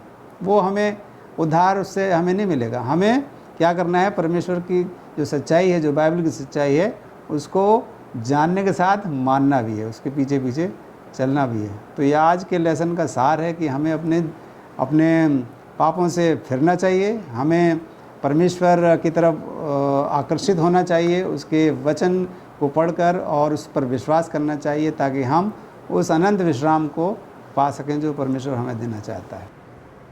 धन्यवाद देना चाहती हूँ मिस्टर राजेश साहब के अच्छे विचारों के लिए। प्रिय दर्शकों, हम में से हर एक को कोई न कोई काम मिला है, चाहे छोटा काम हो चाहे बड़ा काम हो। ज़रूरत है कि हम अपने कामों के प्रति वफादार रहें, ताकि परमेश्वर जो आसमान में बैठा हुआ है वो हमारे कामों को देखकर हमें अपने अनुसार हमें रिवार्ड दे सके। हमने ये भी सीखा कि यदि हम अपने पापों को से मान लेते हैं, मन फिराते हैं, तो परमेश्वर हमारे पापों से हमें मुक्ति दिलाता है। हमें यदि हम परमेश्वर से दूर होते हैं प्रियो, तो मुसीबत हमारे सामने आ जाती है, मुसीबत से हम घिर जाते हैं। मुसीबत से छुटकारा पाने के लिए हम परमेश्वर के नज़दीक आएँ, परमेश्वर को अपना मुक्तिदाता माने और परमेश्वर की राहों पर चलें।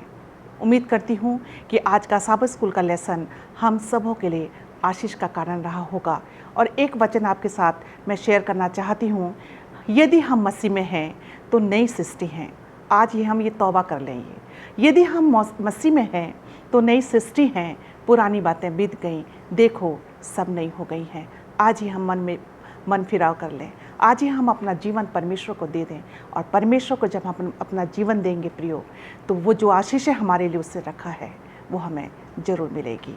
आज मैं धन्यवाद देना चाहती हूँ आज के हमारे गेस्ट मिस्टर राजेश चंद का और पास्टर फ्रैंकलिन का।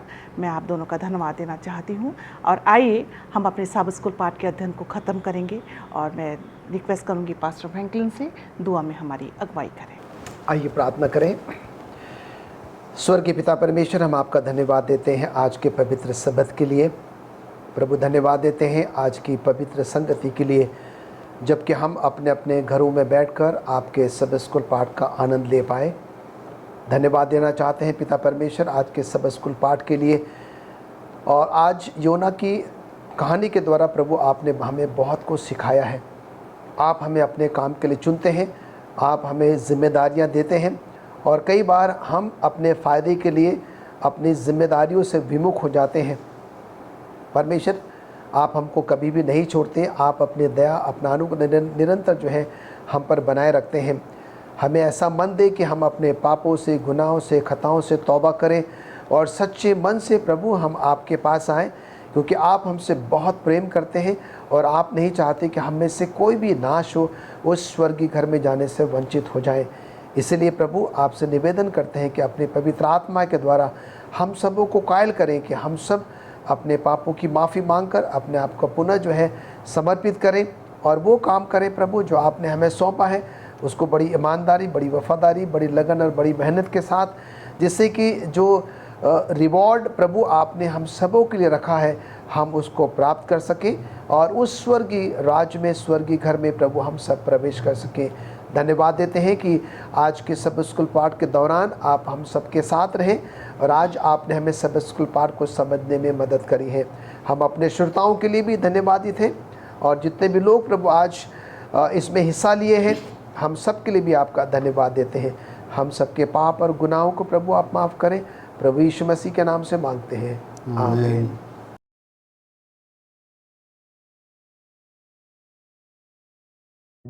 परमेश्वर को पहले स्थान पर रखना मुश्किल हो सकता है। हम जॉन से क्या सीख सकते हैं जो आज हमारे जीवन में परमेश्वर को प्रथम स्थान देने में हमारी सहायता करेगा। जॉन सभी शिष्यों में सबसे छोटा था। वह यीशु से पूरे मन से प्यार करता था। जब अन्य सभी शिष्य बिखर गए यीशु की गिरफ्तारी के बाद, जॉन पूरी परीक्षा के दौरान यीशु के करीब रहा। यीशु ने उससे स्त्री का देखभाल करने का मिशन देकर उसकी वफादारी का सम्मान किया।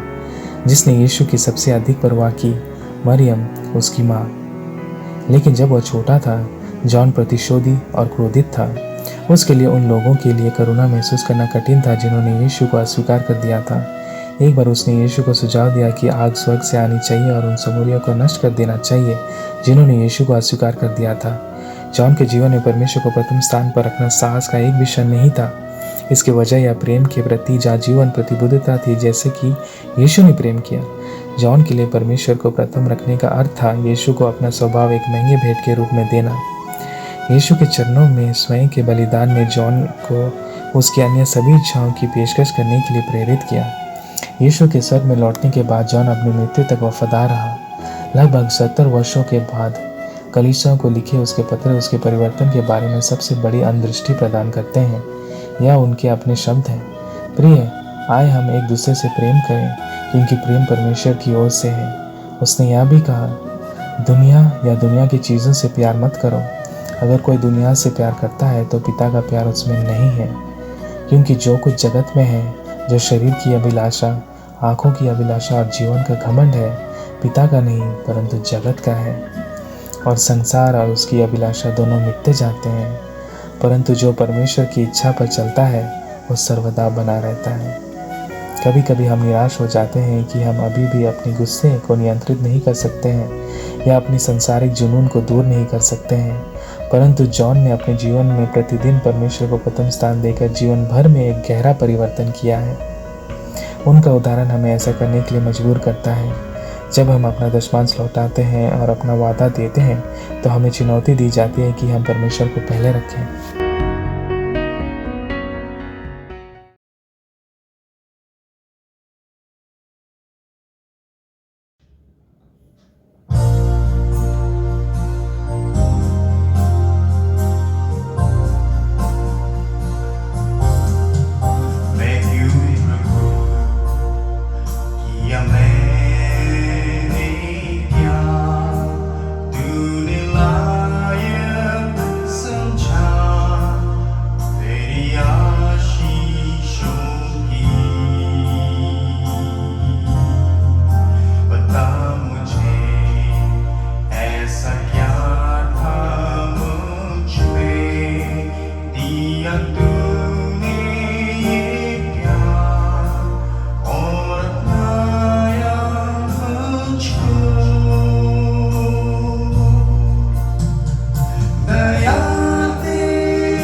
प्रिय विश्वासी गणों, आज का इस शब्द के डिवाइन आवर में आप सबका मैं स्वागत करता हूं और आशीष आप लोगों के लिए प्रार्थना के द्वारा भिजवाना चाहता हूं कि परमेश्वर का प्रेम और शांति आप सब में बनी रहे।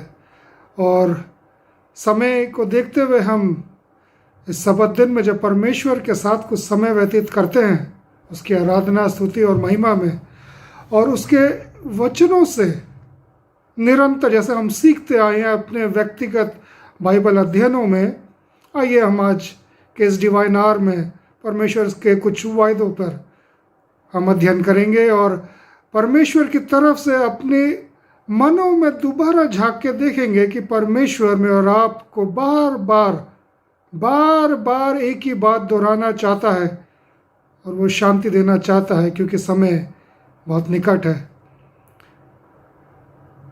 1952 की बात है। एक तरीका थी जिनका नाम फ्लोरेंस चैडविक था। वो खुले समुंदर में, खुले पानी में लंबे दूरी की तैराक स्विमर थी और उन्होंने निर्णय लिया कि वो कैलिफोर्निया की तट से कुछ 42 किलोमीटर दूर एक कैटलीना आइलैंड से वहाँ तक वो जो है एक बारी में तैरेंगी। उसके लिए बहुत तैयारी करनी पड़ती है और आपका मनोबल और आपका शारीरिक स्टेमिना बहुत स्ट्रांग होना चाहिए, क्योंकि ये समुंदर में आप तैर रहे हैं और वहाँ पे बहाव पानी का तेज होता है, तूफान भी आ सकता है और लहरें भी बहुत तंग करती हैं। और उस दिन उन्होंने वो तैरने के लिए अपना जो है कार्य आरंभ करा। उनके साथ कुछ नाव भी थी ताकि वो देख सके, बता सके। और तैरते तैरते कुछ 15 घंटे के बाद ऐसा होता है कि अचानक वहाँ पे कोहरा, फॉग जिसे हम कहते हैं, धुंध छाने लग जाती है समुंदर में और उस तैराक की दृष्टि काफ़ी कम हो जाती है और वो आगे नहीं देख पाती है और ये कोहरा बहुत डेंस होता चला जाता है। और एक आध घंटे के तैरने के बाद उस कोहरे में जब उस और लहरों में इस तरीका को कुछ आगे दिखाई नहीं दे रहा था तो वो हार गई और वो इशारा करके अपने आप को नाव में वापस ले आती हैं। वो अपने जो दूरी थी 42 किलोमीटर की पूरी नहीं कर पाई। जब वो किश्ती में वापस आ जाती हैं तो उनको एहसास होता है कि कोहरे की वजह से वो आगे नहीं देख पा रही थी, इसलिए मुश्किल से 1.5 किलोमीटर दूर उन्होंने हिम्मत हार दी थी। सिर्फ 1.5 किलोमीटर दूर, 42 किलोमीटर में से 40.5 किलोमीटर वो तैर ली थी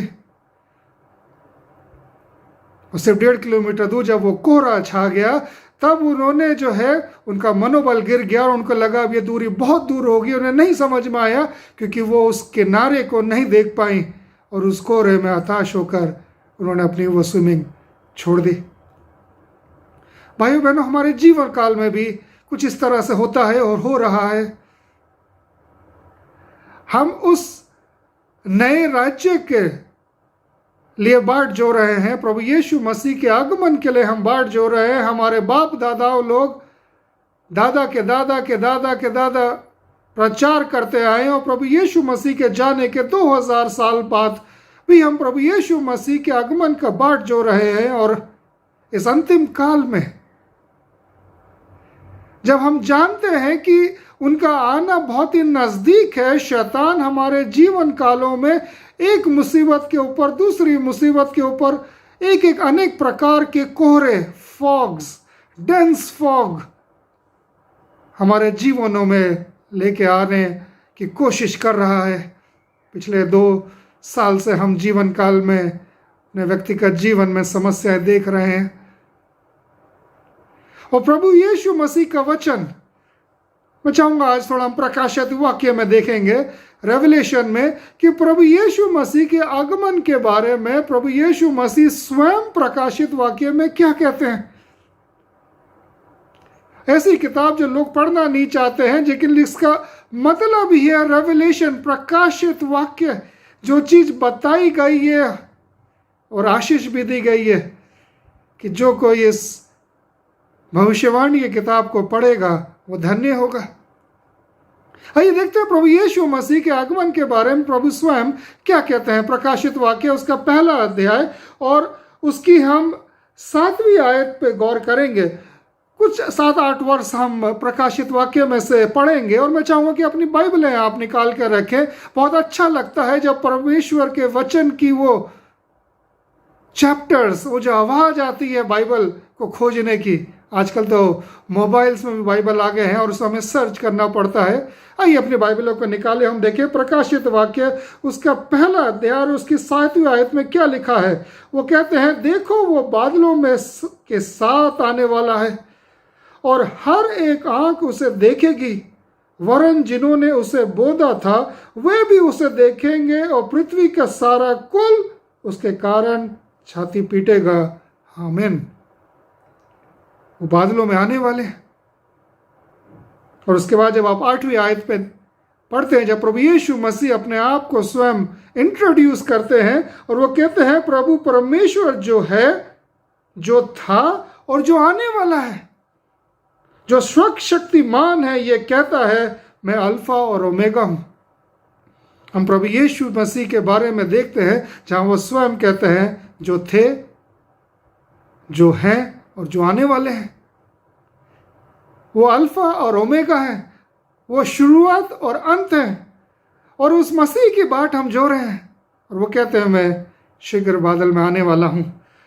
और फिर हम उसके बाद हम देखते हैं कि 7 कलीसियाओं के बारे में प्रकाशित वाक्य में वर्णन है। प्रकाशित वाक्य उसका 2 अध्याय और 3 अध्याय में, और एक बड़ी अजीब तरह की भाषा प्रभु यीशु मसीह के आने के बारे में हम हर कलीसिया में देखना शुरू करेंगे, स्पेशली 4थी कलीसिया से। अगर आप प्रकाशित वाक्य उसका 2 अध्याय और उसकी 25वीं आयत में जाएं, तो हम देखते हैं कि जब 4थी कलीसिया थियाटीरा के बारे में जिक्र होता है, आप सबने 7 कलीसिया के बारे में सुना है, उसके बारे में सरमन सुना होगा, आपने उसके बारे में पढ़ा होगा। और उस 7 कलीसियाओं में हर कलीसिया के लिए संदेश है, और हमारे लिए भी उस कलीसिया के लिए और हर कलीसिया के लिए संदेश हमारे लिए भी आज है। प्रकाशित वाक्य 2:25 में हम देखते हैं, वहां पे किस तरह से आप देखेंगे कि एक भाषा जो है प्रभु यीशु मसीह के आगमन के बारे में बढ़ती चली जाएगी, जैसे जैसे समय कम होता जाएगा या जैसे जैसे समय बढ़ता जाएगा। जब हम 4थी कलीसिया से 7वीं कलीसिया पे पहुंचेंगे, तो आप देखेंगे कि प्रभु यीशु मसीह के आगमन का जो शब्द वहां पे इस्तेमाल करे गए हैं, उनमें कितनी ज़्यादा इंटेंसिटी आपको दिखाई देगी। 2:25 प्रकाशित वाक्य 2:25, पर हाँ जो तेरे पास है उसको मेरे आने तक थामे रह। जो तेरे पास है, that which is with you hold on till I come. ये बात में और आपके लिए भी लागू होती है। आइए प्रकाशित वाक्य 3:3 में देखते हैं कि सार्डियस कलीसिया के लिए क्या बात की जाती है। इसलिए स्मरण कर कि तूने कैसी शिक्षा प्राप्त की है और सुनी थी, और उसमें बने रहे। मैं और आपके लिए भी है कि वो शिक्षा हमारे को लिए मिली है और हम उसमें बने रहें। और मन फिरा, यदि तू जागृत न रहेगा तो मैं चोरों के समान आ जाऊंगा, और तू कभी ना जान सकेगा कि मैं किस घड़ी तुझ पर आ पहुंचा हूं। चोरों के नाए आ जाएंगे परमेश्वर। ये बात हमने पहले भी देखी है, सुनी है प्रभु यीशु मसीह के मुख से।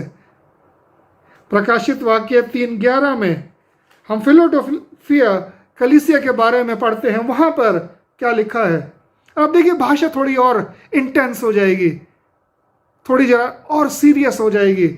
मैं शीघ्र ही आने वाला हूं, और जो कुछ तेरे पास है उसे थामे रहे कि कोई तेरा मुकुट ना छीन ले। ये मैं और आपके लिए भी ये बात आज लागू होती है भाइयों बहनों, कि प्रभु यीशु मसीह कहते हैं मैं शीघ्र आने वाला हूं, और कोई हमें भरमा ना ले। शैतान हमारे को उस कोहरे में, उस धुंध में भरमा ना ले कि हम अपने विश्वास को खो दें, और वो मुकुट जो प्रभु यीशु मसीह में और आपको देंगे वो हमसे छीन ले, तो हम उसे त्याग दें। हम थक जाएंगे परमेश्वर, अब ये हम नहीं सहन कर सकते। लेकिन परमेश्वर कहता थामे रहो। और जो लोडिशिया कलीसिया जो हम सब जानते हैं, ये मैं और आपके बारे में दर्शाती है। प्रकाशित वाक्य 3:20 में देखिए क्या लिखते हैं प्रभु, देखो मैं द्वार पे खड़ा हूं। पहले कहा मैं शीघ्र आने वाला हूं, अब कहते हैं मैं द्वार पे खड़ा हूं, इवन एट द डोर। देखो मैं द्वार पे खड़ा हुआ खटखटाता हूं, यदि कोई मेरे शब्द सुनकर द्वार खोलेगा तो मैं उसके पास भीतर आकर उसके साथ भोजन करूंगा, और वो मेरे साथ। प्रभु यीशु मसीह ने जब वो लास्ट लॉर्ड सपर में कहा था कि इसके बाद मैं तुम्हारे साथ रोटी तोड़ूंगा ना तोड़ूंगा और ना ये दाखरस पीऊंगा, बल्कि उस दिन जब हम स्वर्ग में परमेश्वर के साथ उस महान भोज में होंगे। प्रभु यीशु मसीह दरवाजे पे खड़खड़े खटखटा रहे हैं, he is even at the door. ये प्रभु यीशु मसीह की भाषा है। आइए हम देखते हैं प्रकाशित वाक्य 16:15 में क्या लिखा हुआ है। 16 प्रकाशित वाक्य 16 जो है वो 7 लास्ट प्लेग्स के बारे में जिक्र करता है।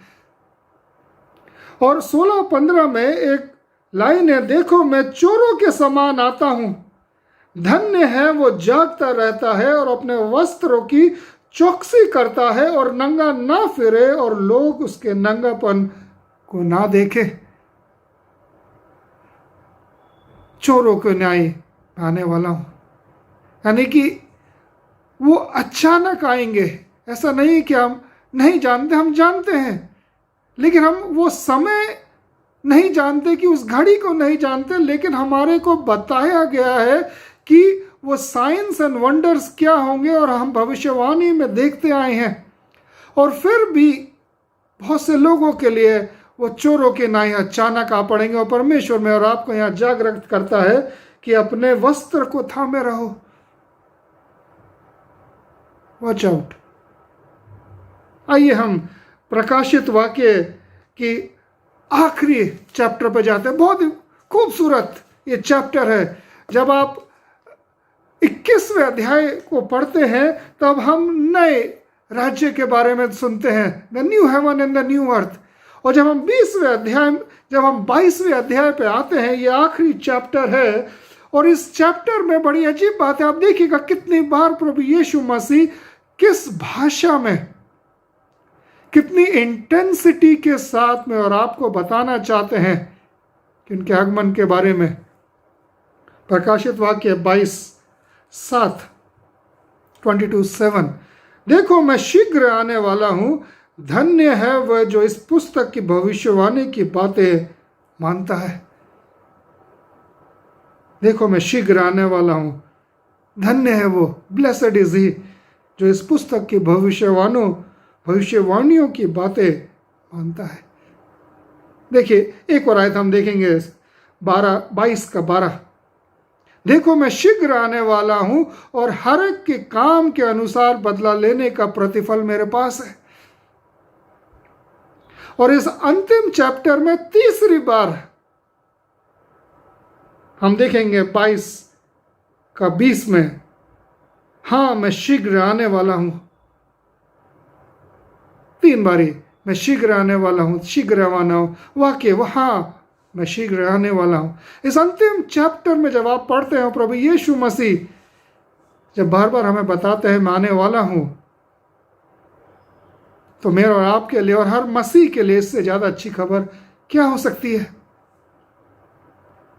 लेकिन क्या हम उस राज्य को देख सकते हैं जो कि 21वें अध्याय में जिसका जिक्र है, वो नया यरूशलेम। और उससे पहले क्या, जब पौलुस थेसलोनिका में बताते हैं कि वो महान, the trumpet will sound and the Lord will descend himself, वो तुरी फूकी जाएगी और परमेश्वर स्वयं आएंगे। और जो प्रकाशित वाक्य पहले अध्याय 7 में लिखा है कि देखो मैं आता हूं और हर आंख मुझे देखेगी, कि हम उसको देखने के लिए तैयार हैं। या हमारे मसीह जीवन में शैतान ने इन सर्कमस्टेंसेस के द्वारा क्या वो कोहरा छा दिया है हमारे जीवन काल में, हमारी जीविकाएं में। हमारे परिवार है, हमारे बच्चे हैं और हमारा स्वास्थ्य है, हमारे माता पिता हैं। और कुछ समय से स्वास्थ्य के बारे में हमेशा हर एक इंसान को समस्या हो रही है। कुछ महीने पहले हमने इस कोरोना का वो भीषण रूप देखा था, जहां पर कितने लोग मसीह में सो गए हैं, आज कितने लोग मर गए हैं। हर एक इंसान ने कोई ना कोई प्रियजन खोया है या किसी को जानता है जो करीबी है और वो अब आज नहीं है इस सबत दिन। कितने लोगों पे उस समय के भीषण बीमारी का असर अभी भी है। उनके लिए हम प्रार्थना कर रहे हैं कि परमेश्वर उन्हें चंगाई दे। लेकिन प्रभु यीशु मसीह के आगमन के बारे में मसीह समाज और क्या कहता है? एक मसीह समूह कहता है कि प्रभु यीशु मसीह नहीं आएंगे क्योंकि वो शैतान के उस पहले झूठ को जो उसने ईव से कहा था कि हम अगर परमेश्वर की आज्ञा के विरुद्ध जाएंगे तो हम नहीं मरेंगे, हमारी आत्मा नहीं मरेगी। इसलिए जब हम मर जाते हैं तो हमारी आत्मा या तो स्वर्ग या नरक जाती है। इसलिए प्रभु यीशु मसीह का दूसरे आगमन का तो कोई महत्व भी नहीं है। एक अच्छा राज्य इस पृथ्वी पर बनेगा और हम 1000 साल के लिए कलीसिया को इस पृथ्वी पर राज्य करते हुए देखेंगे। ये अधिकांश मसीहों को सिखलाया जाता है, जो कि बाइबल के बिल्कुल विपरीत है। बहुत पुराने रिफॉर्मर ने कहा था कि अगर मरने के बाद इंसान स्वर्ग या नरक जाता है तो मुझे बताए रेजरेक्शन या पुनरुत्थान का क्या मतलब रह गया? फिर पुनरुत्थान जो रेजरेक्शन है उसका तो कोई महत्व ही नहीं है। फिर बाइबल ये नहीं बतलाती कि परमेश्वर ने आदम और ईव से कहा था अगर तुम ये फल खाओगे तो निश्चय मर जाओगे। लेकिन हम जानते हैं कि हम उस पुनरुत्थान का इंतजार कर रहे हैं। हमारे प्रियजन जो मसीह में सो गए हैं, बाइबल 2 पुनरुत्थान के बारे में जिक्र करती है, 2 मृत्युओं के बारे में जिक्र करती है। लेकिन धन्य वो है जो पहले पुनरुत्थान में होता है, क्योंकि उस पर दूसरी मृत्यु का असर नहीं होगा। एक दूसरा मसीह समूह है, काफी अधिकांश में है, उन्हें प्रोटेस्टेंट्स में बहुत अधिकांश में है, और वो कहते हैं कि प्रभु यीशु मसीह नहीं आएंगे बल्कि एक सीक्रेट रैप्चर होगा। अचानक से आप गायब हो जाएंगे, आपके बीच में मसीह लोग होंगे और कुछ लोग गायब हो जाएंगे। बाइबल रैप्चर के बारे में तो बतलाती है, लेकिन वो कोई सीक्रेट नहीं होगा। हमने प्रकाशित वाक्य 1:7 में देखा है, हर आंख उसको देखेगी। पौलुस कहते हैं कि वो महान तुरी फूकी जाएगी, it will be loud, it will be very visible, और वो ईस्ट से वेस्ट, नॉर्थ से साउथ पूरे दुनिया में एक समय में होगा। और उस समय दुनिया का सारा कामकाज रुक जाएगा, क्योंकि पृथ्वी का उस समय एक स्टॉप, अंत हो जाएगा। और फिर पौलुस कहते हैं जो मसीह में मर गए हैं वो जीवित होंगे, उनका पुनरुत्थान होगा, और उसके उपरांत जो हम जीवित हैं हमारे में बदलाव आ जाएगा और हम प्रभु यीशु मसीह के साथ आज बादलों में उठाए जाएंगे। कोई आपको भरमाए ना, कोई आपके आंखों में, आपके दिमाग में कोहरा सा ना छा दे कि आप उस विश्वास को भूल जाएं कि प्रभु यीशु मसीह वाक्य आने वाले हैं। प्रकाशित वाक्य 22 में एक अनोखी आयतें भी पाई जाती हैं जो कि 10 से 11 में है, और मसीह समाज और एडवेंटिस्ट समाज को छोड़ के बहुत कम लोग इन आयतों को पढ़ते हैं और इनके बारे में जिक्र करना चाहते हैं। और यहाँ लिखा है, फिर उसने मुझसे कहा, मैं प्रकाशित वाक्य उसका 22वां अध्याय 10 और 11 पढ़ रहा हूँ। और फिर उसने मुझसे कहा, इस पुस्तक की भविष्यवाणी को बंद मत कर, क्योंकि समय निकट है।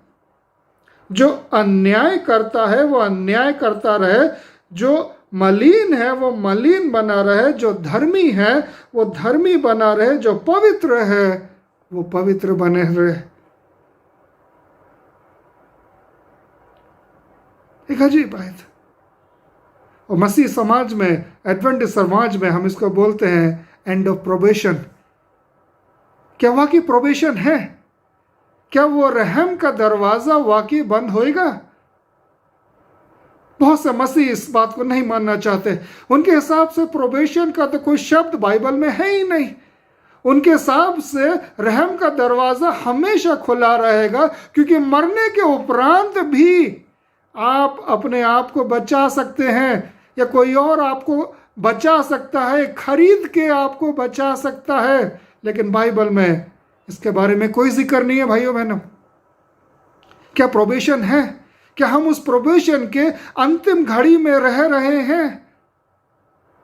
क्या प्रोबेशन का वो दरवाजा बंद होने वाला है? देखिए, मसीह जीवन में हमें दो बात का ध्यान रखना है। एक, अगर हम खुश नसीब होते हैं और परमेश्वर की बातों में बने रहते हैं, तो हम परमेश्वर को अगर स्वर्ग पे आते देखेंगे, बादलों में आते देखेंगे, तो भी हमारा एक समय होगा जब प्रोबेशन हमारे लिए ख़त्म हो जाएगा। लेकिन उससे पहले अगर परमेश्वर कहते हैं कि इस समय आ गया कि आप सो जाओ मुझ में, यानी कि हमारा जीवन काल समाप्त हो जाएगा प्रभु के आने से पहले, तो भी हमारा प्रोबेशन खत्म हो चुका है। क्योंकि मरने के उपरांत सिर्फ एक न्याय की आशा है, क्योंकि हम सो रहे हैं, घोर नींद में सो रहे हैं। और आदम जो करीबन 5000 साल से सो रहे हैं, प्रभु यीशु मसीह के दूसरे आगमन पे जब आंख खोलेंगे तो उनको ये एहसास नहीं होगा कि मैं 5000 साल से सो रहा हूं। उनको तो ये ध्यान रहेगा कि मैं मरा था, और अब जब उनकी आंखें खुलेंगी तो वो प्रभु यीशु मसीह को बादलों में देखेंगे। और वो हर एक के साथ होगा जो मसीह में सोता है। उसके मरने के उपरांत सिर्फ वो पुनरुत्थान पे उठेंगे। तो प्रोबेशन के बारे में जब हम सोचते हैं, आइए हम एक बार लूक उसके 17वां अध्याय में प्रभु यीशु मसीह के बातों को गौर करते हैं कि प्रभु यीशु मसीह क्या कहते हैं। कि लूक उसका 17वां अध्याय और उसकी 26वीं आयत में क्या लिखा है। और यहां लिखा हुआ है, जैसे कि नूह के दिनों में हुआ था, वैसे ही मनुष्य के पुत्र के दिन में भी होगा। जिस दिन तक नूह जहाज पर ना चढ़ा, उस दिन तक लोग खाते पीते थे और उनमें विवाह होता था, जब तक जल प्रलय ने आकर उन सबको नष्ट ना कर दिया। हम नूह की कहानी से सब वाकिफ थे। 120 साल तक नूह प्रचार करते रहे कि वो प्रलय आ रहा है, परमेश्वर न्याय करेगा, क्योंकि हमारे काम बहुत खराब हो गए हैं। नूह ने वो जहाज बनाया। और बहुत सारे लोग जो इस बात को नहीं ध्यान देते हैं कि नूह अपने परिवार समेत और वो जानवरों समेत उस जहाज में घुस गया, और दरवाजा परमेश्वर के स्वर्गदूत ने बंद कर दिया, और उस जहाज में घुसने के उपरांत 7 दिन तक बारिश नहीं हुई थी। आप सोच सकते हैं वो लोग बाहर क्या ठट्ठा कर रहे होंगे, पत्थर मार रहे होंगे, मजाक उड़ा रहे होंगे, और रोज सुबह वो 7 दिन तक वो उठते होंगे, वो सुबह होती होगी, वो खुशहाल दिन होता होगा, चिड़िया चहकती होंगी, और फिर शाम होती होगी और अगला दिन होता होगा। और 7 दिन तक उनको एहसास नहीं हुआ कि उनका रहम का दरवाजा बंद हो चुका है, और वो नूह का मजाक उड़ा रहे होंगे, मैं ये सोचता हूं। लेकिन 8वें दिन जब बारिश शुरू हुई, तब उनको एहसास हुआ कि शायद नूह सही कह रहा था। और देखते ही देखते हम जानते हैं पानी और प्रलय कितना तेज हो गया था कि कोई नहीं बचा। 7 दिन तक दरवाजा बंद हो चुका था। आप सोच सकते हैं नूह और उसके परिवार पर क्या बीत रही होगी कि प्रभु 7 दिन हो गए, बारिश तो आई नहीं, कहीं हमने गलत तो नहीं सुन लिया था कुछ। बाहर से हो सकता है पत्थर मार रहे होंगे और ठक ठक कर रहे होंगे लोग, और उनको सुनाई दे रहा होगा कि लोग मजाक उड़ा रहे हैं। लेकिन 8वें दिन बारिश हुई। 7 दिन पहले उनका रहम का दरवाजा बंद हो चुका था और वो नहीं जान सके थे। लूका 20 में जब हम आगे जाते हैं और 26वीं आयत पे पढ़ते हैं, और 28वीं आयत, और जैसे लूत के दिन में हुआ था, जो लोग खाते पीते, लेन देन करते, पेड़ लगाने और घर बनाते थे, परंतु जिस दिन लूत सोदम से निकला, उस दिन आग और गंधक आकाश से बरसी और सब कुछ नष्ट हो गया। कुछ दिन पहले परमेश्वर ने अब्राहम से कहा था, मैं सोदम और गमोरा जाऊंगा और देखूंगा। एक रात पहले लौत के घर में वो स्वर्गदूत आते हैं। सोदम के लोग बहुत दुर्व्यवहार उनके साथ करने की कोशिश करना चाह रहे हैं। अगली सुबह सुबह होती है, सूरज उगता है, चिड़िया चहकती हैं, वो अच्छा माहौल होगा, हर इंसान अपनी तैयारी कर रहा होगा सौदम में। और स्वर्गदूतों ने लौत और उसके परिवार को बाहर भेज दिया, क्योंकि बाकी लोग अपने आप को बचाना नहीं चाहते थे, उसके कुछ परिवारगण। और जब लौत चला गया तो आग और गंधक बरसी। रहम का दरवाज़ा वो सुबह समाप्त हो चुका था उन लोगों के लिए। उस रात को ही समाप्त हो गया था जब उन्होंने दुर्व्यवहार करने की कोशिश करी थी उन फरिश्तों से। वो दुष्ट कर्म करने का साहस करा था या सोच विचार करी थी। और जब स्वर्गदूत ने लौट को अंदर खींचा और दरवाज़ा बंद कर दिया और उस भीड़ के ऊपर जो है अंधा होने का प्लेग छोड़ दिया, उनका रहम का दरवाज़ा बंद हो चुका था। पिछले सबत हमने यूएस में 9/11 की 20वीं एनिवर्सरी मनाई, जब 2 ट्विन टावर्स पे अटैक हुआ था और वो काफ़ी लोग उसमें मरे थे। वो भी ट्यूसडे की मॉर्निंग थी, 20 साल पहले, कामकाज का दिन था। वो लोग हवाई जहाज में सफ़र कर रहे थे, कहीं जाना चाह रहे होंगे अपने प्रियजन से मिलने के लिए, अपने कामकाज के लिए, इंपॉर्टेंट बिजनेस मीटिंग होगी। और वो लोग जो नौकरी के लिए निकले थे, उस ट्विन टावर में काम करते थे, बहुत से उस मेट्रो में थे, बहुत से आसपास के लोग थे। वो फायर फाइटर्स का सुबह का दिन होगा और वो सोच रहे होंगे आज का दिन भी अच्छा दिन जाएगा, और वो आगे अपने कामकाज में, अपने कार्य में, और बच्चे स्कूल जाने के लिए निकले होंगे उस ट्यूसडे मॉर्निंग के लिए। और फिर वो हादसा होता है। वो हवाई जहाज के सारे ऑक्यूपेंट तो उसी समय मर गए होंगे बेचारे। और उस दोनों बिल्डिंग में रहने वाले काफ़ी लोग अपने आप को उस बड़ी ऊंची बिल्डिंग से नहीं निकाल पाए थे। वो फायर फाइटर जो लड़ रहे थे, संघर्ष कर रहे थे, उसमें साथ दब के वो खत्म हो गए थे। वो भी दिन था। रहम का दरवाज़ा मेरे प्रिय भाइयों बहनों कब आपके लिए समाप्त हो जाएगा आपके मृत्यु के उपरांत में, और आप नहीं जानते। इसलिए बाइबल कहती है आज का दिन, टुडे, आज अगर आप उसकी आवाज़ को सुनते हो, अपने हृदय को कठोर नहीं करो। Today if you here his voice do not harden your heart in unbelief.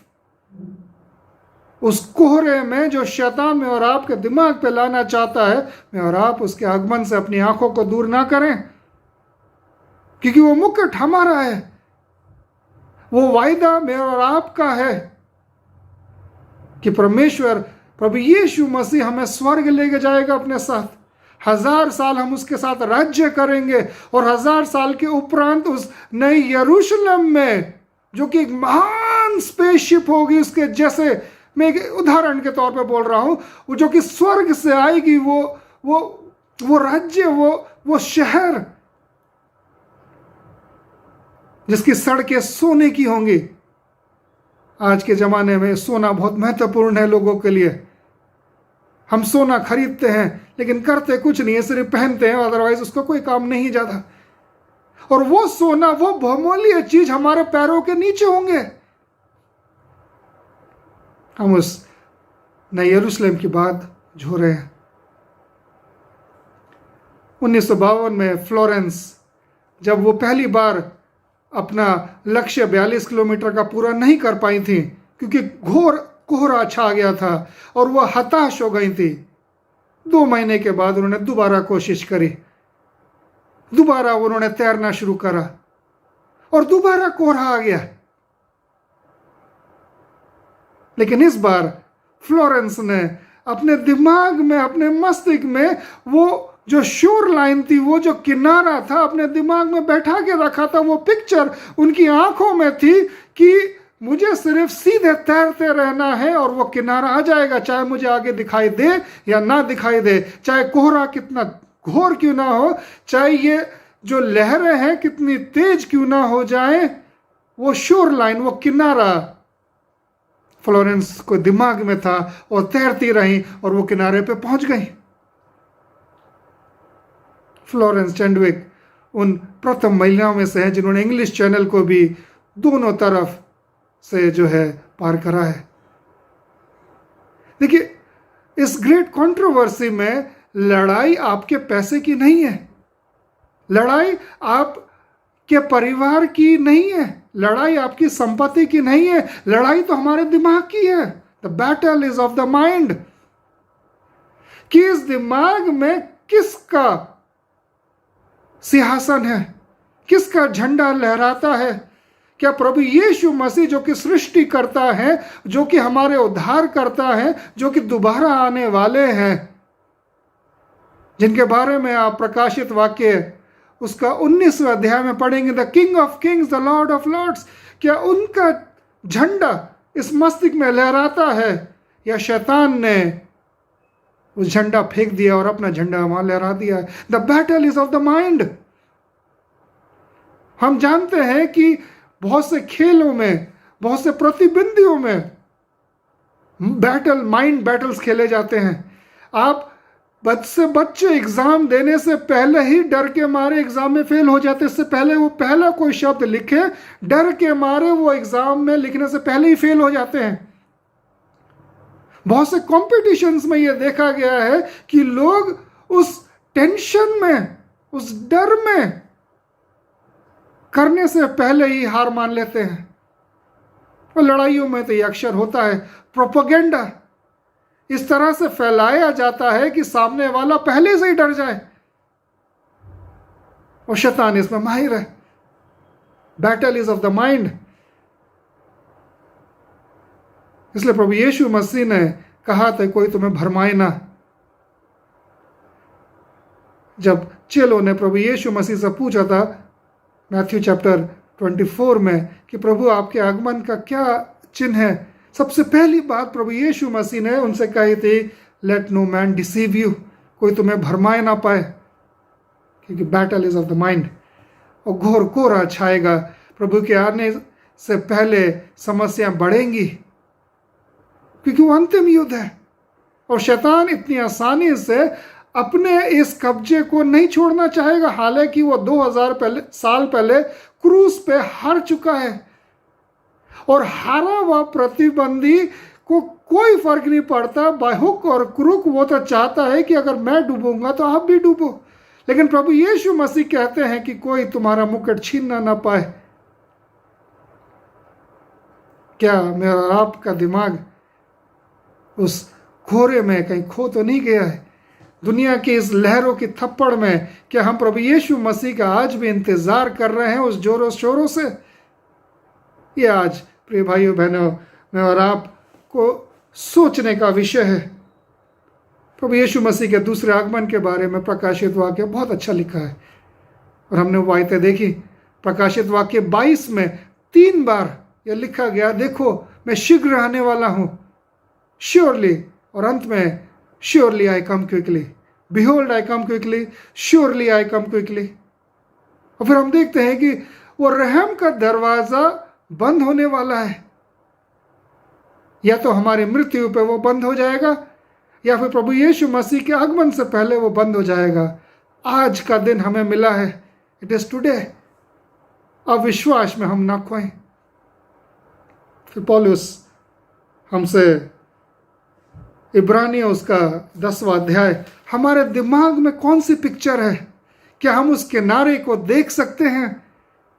क्या हम उस राज्य को देख सकते हैं? क्या हम प्रभु यीशु मसीह के दूसरे आगमन का वो चरित्र, वो बहुत खूबसूरत पेंटिंग जो हम देखते हैं, क्या अपने दिमाग में बना सकते हैं, ताकि जब हम अपनी आंखें बंद करें, जब इन घोर अंधकार समस्या कोहरों में हम जाएं, तो क्या हमारी आंखें वो प्रभु यीशु मसीह के दूसरे आगमन को देख सकती हैं क्या? और वो जो नया यरूशलेम स्वर्ग से उतरेगा, वो महान शहर, क्या हम उसको देख सकते हैं अपने आंखों में, अपने दिमाग में? क्योंकि हम तो विश्वास से उस दिन पर पहुंचेंगे, लेकिन आज हम आंखें बंद करके भी उसको देख सकते हैं। इब्रानियों 10 पौलुस की एक नसीहत है, 34 आयत से हम पढ़ेंगे। पौलुस कहते हैं, क्योंकि तुम कैदियों के दुख में भी दुखी हुए और अपनी संपत्ति से आनंद से लुटा दी, ये जानकर कि तुम्हारे पास स्वर्ग में एक और भी उत्तम और सर्वदा ठहरने वाली संपत्ति है। थोड़ा जरा आप ध्यान रखें, हिंदी वर्जन और इंग्लिश वर्जन में KJV में यहाँ पर लिखा है कि in heaven you will have the inheritance, और हिंदी, बहुत सारी हिंदी उपवाद में स्वर्ग शब्द गायब है। ध्यान रखिएगा जरा, कई बार जब आप पढ़ते हैं बाइबलों में अनुवाद में यह है, लेकिन KJV में बहुत साफ है कि स्वर्ग में एक और उत्तम और सर्वदा ठहरने वाली संपत्ति में और आपके लिए ठहराई गई है। इसलिए अपना रिवाइव, अपना पेशेंस ना छोड़ो, क्योंकि उसका प्रतिफल बड़ा है। क्या आप अनंत काल को महसूस कर सकते हैं? क्या आप अनंत जीवन को जिसमें मृत्यु नहीं होगी, क्या आप कल्पना कर सकते हैं? क्योंकि तुम्हारा धीरज धरना आवश्यक है ताकि परमेश्वर की इच्छा को पूरी करके तुम प्रतिज्ञा का फल पाओ। तो क्योंकि तुम्हारा धीरज धरना आवश्यक है। अब ये 37, 38 और 39 आयत पे हम गौर करेंगे, क्योंकि अब बहुत ही थोड़ा समय रह गया है, क्योंकि आने वाला आएगा और देर ना करेगा। He who has promised will come and will not tarry।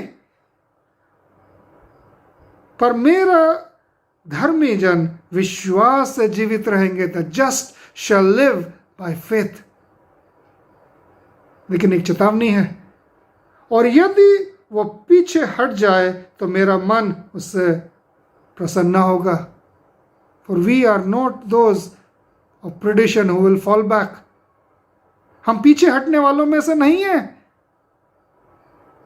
एक क्रूस उठा के हम आगे ही बढ़ते जाएंगे, पर हम हटने वालों में से नहीं हैं कि नाश को जाए, पर विश्वास करने वाले हैं कि प्राणों को बचाएं।